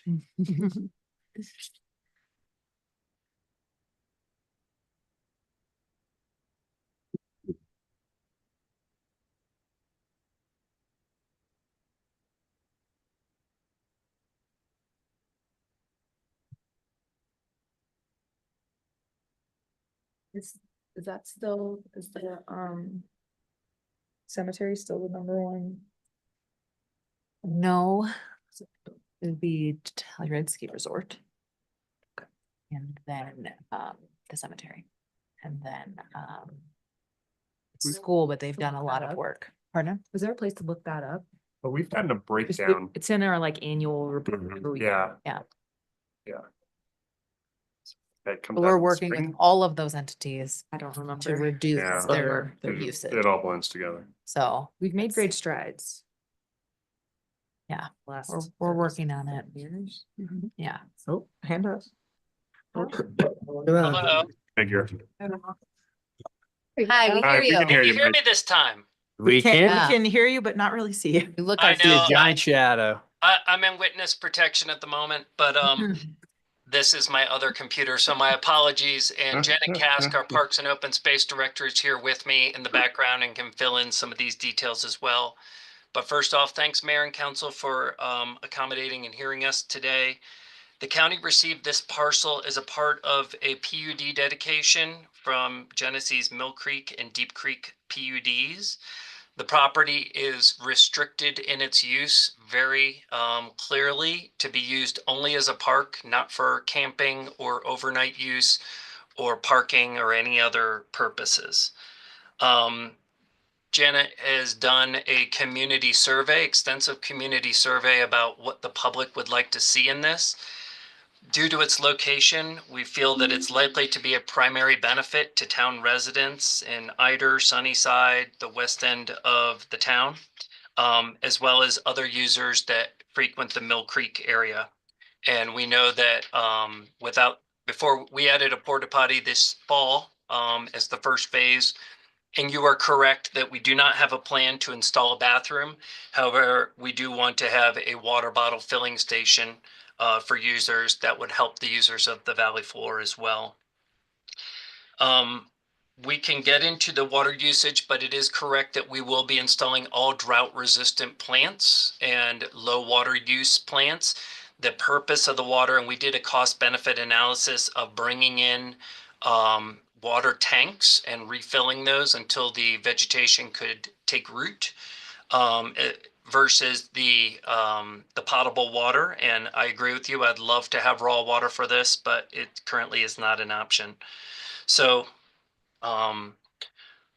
we are requesting that, and the reason we're requesting it is it comes out almost at a break even. It's slightly more beneficial if we could get if the fees were waived for this tap to tie into municipal water. And then we also like the ability of being able to offer the Valley Floor and Mill Creek Park users, as well as the users of this park, a potable water filling station for themselves and their animals. We have reviewed the agreement and the conditions about paying for the installation of the water meter, the water charges, and the transformer and electric service are all make total sense to us. I think there is some clarity that we're seeking before we agree to pay for a PRV, because when we look at what one would cost just for our 3/4 inch tap, it is drastically less expensive than the approximate $80,000 quote that we received from Kyle Beck for a PRV on the main line. So if you're asking us to pay $80,000 to save the 30, I might have to pass on that. I definitely would, because we don't have that kind of funds for the next phase of the park improvements. But I think that's the only thing that I'm a little bit concerned about in this agreement is what type of tap. And if we are talking for the main line, I think that's likely to be a major impediment for us. But I don't want to make that the main focus or only focus. I know that you have other questions, and I'm going to try and work on my camera so you can actually see us. And please give me any of your questions. Great. Thanks so much, Mike. Don't worry about the camera. We all know what you look like. And thank you for some of that clarification. Anyone from council have any questions for Mike? Just as a note, we do currently have trash and recycling service for this. We have a porta potty, which we are servicing. That's expected to be the plan moving forward. The only addition would be that water fountain or filling station. And then to the point of the difference in the cemetery water usage, obviously we're talking in a magnitude of about 1/100th of the scale of size. But we would also have new irrigation equipment.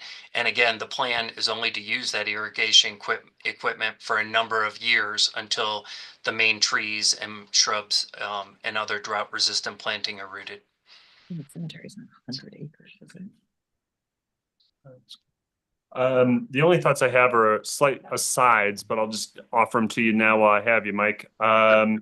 I would suggest, and you likely already are, exploring EV charger infrastructure, since there will be electrical installed here. I don't know if there is headroom on the nearest transformer for that type. Obviously, it's a much different requirement than what you're talking about for a PRV. Those are different things, but that's yeah, we're talking the PRV requires a 110 electric service versus a 220 that would be required for that.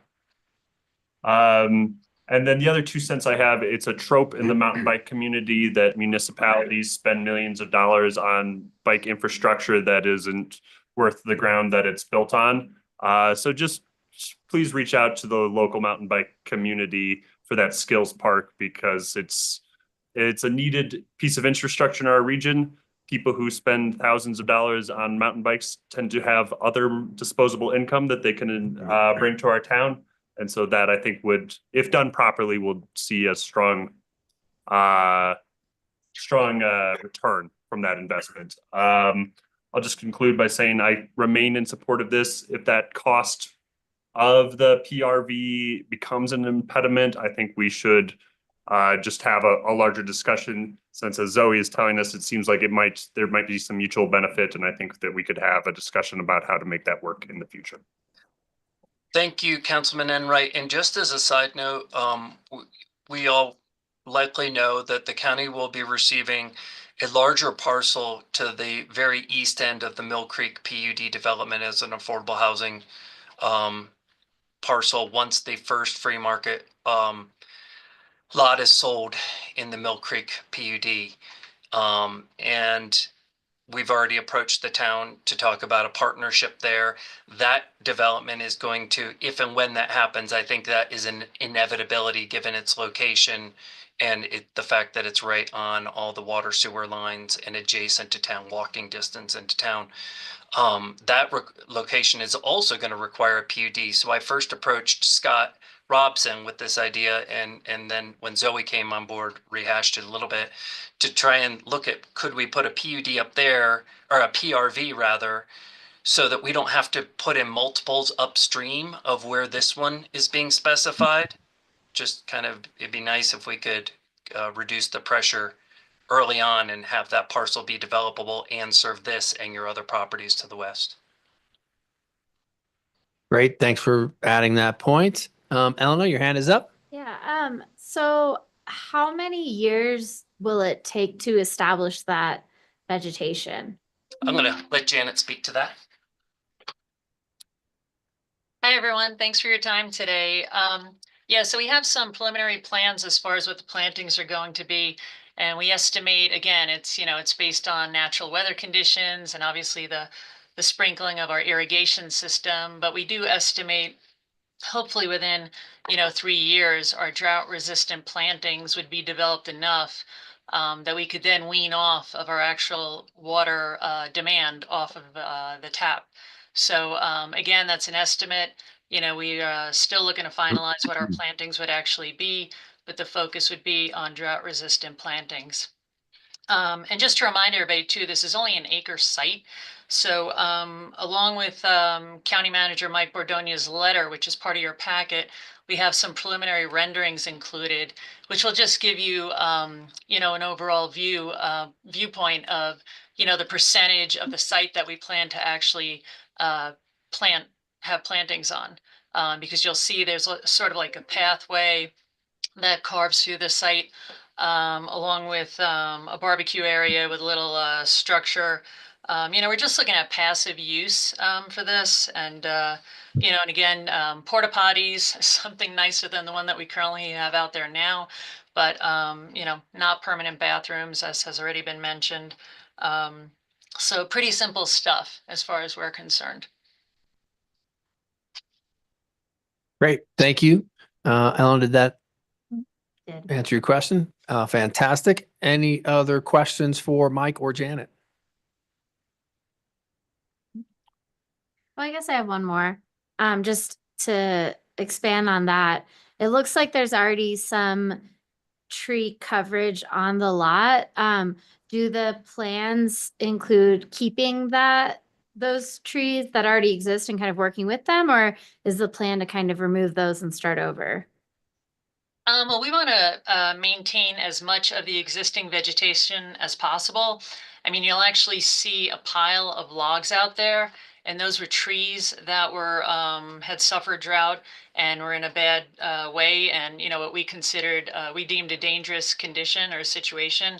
So we had those cut down, but as far as the existing trees that remain, we are looking to keep everything that's healthy on site and just remove anything that might pose a hazard. Great. Great. Thank you. Kevin, I have a question. With the tap fee and the PRV, seeming like that might be a hurdle for the county. Can we separate that if we choose to? Is that okay? I like the thought process that was suggested, I think, by Dan, which was we can discuss the PRV later. And if Mike had a better solution that was discussed with Zoe, like moving it closer to town that may be more beneficial, and then, you know, examine other options of what the cost will be, the benefits will be, who pays it, how much, all that stuff. Can we do one without the other? Is that, or is that not Certainly, okay? certainly you can. I mean, the base action you're taking today is consideration of providing the extraterritorial water service and then also the waiver of the tap fee. The PRV request or the PRV condition, again, originally came from Public Works. Now I think there's kind of a somewhat of a reexamination perhaps of the full cost allocation of that or whether there are alternatives to it.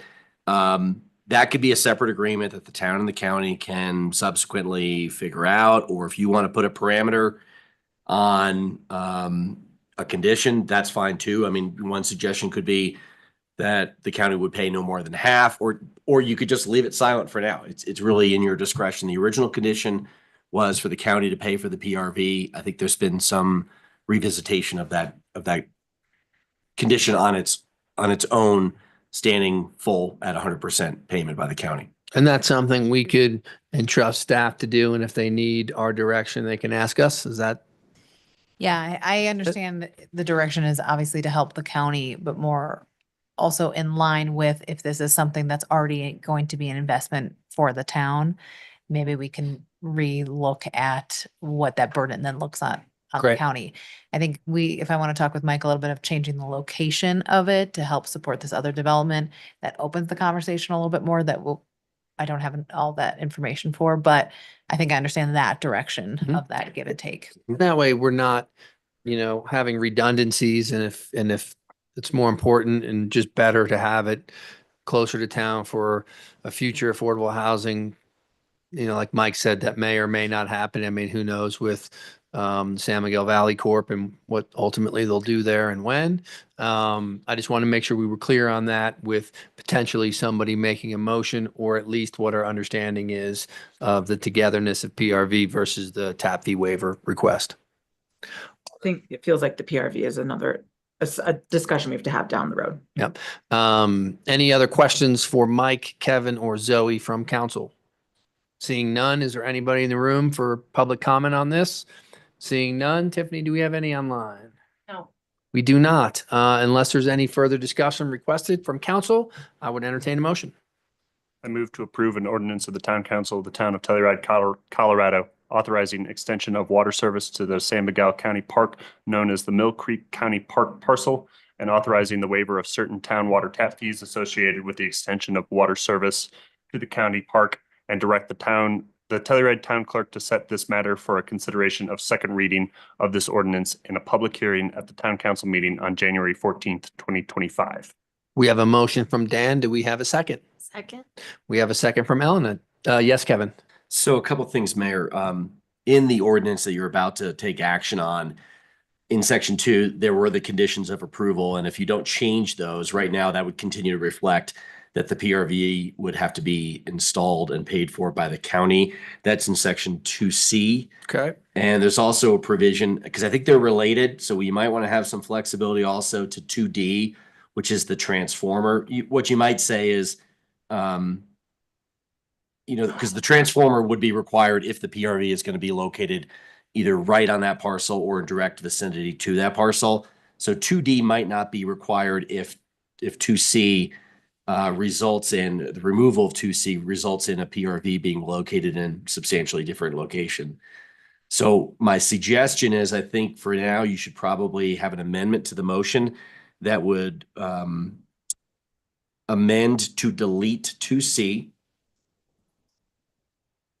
And I think maybe something to say that 2D would only be required if the PRV is located directly adjacent to or on the Mill Creek County Park parcel. Am I allowed to make a friendly amendment on my own motion? You can. Could Or you- withdraw and start a new motion.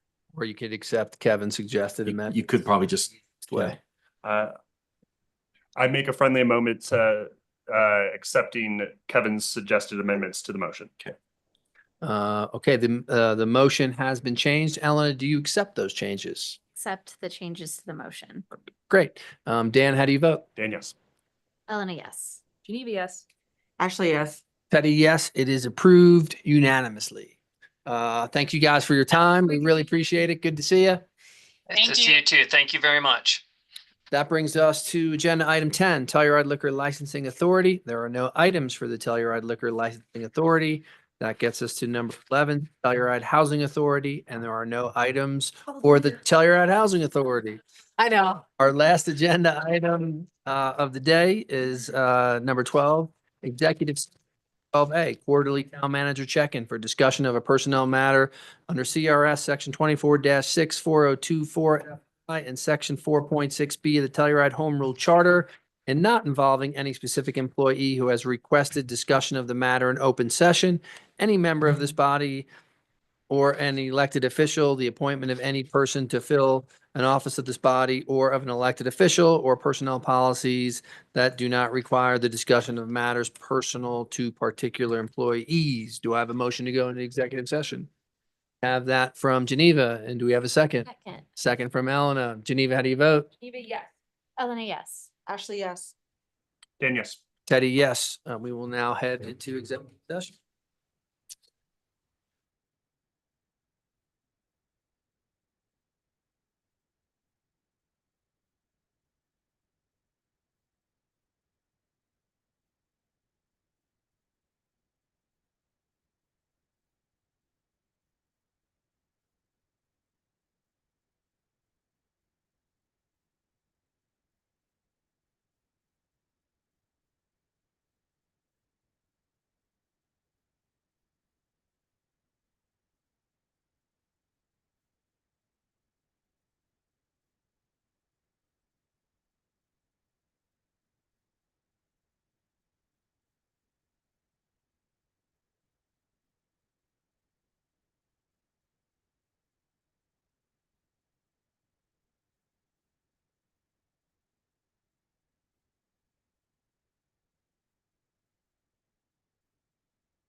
time is now 4:06 PM and the executive session has been concluded. The participants in the executive sessions were Ellen 11, Geneva Shawnette, Ashley Story Von Sprecken, Dan Enright, Zoe Denal, and Teddy Erico. For the record, if any person who participated in the executive session, any substantial discussion of any matters not included in the motion, go to the executive session occurred during the executive session, or that any improper action occurred during the executive session, violation F of the open meetings law, I would ask that you state your concerns for the record. Seeing none, the next item on the agenda is adjournment by mutual consent.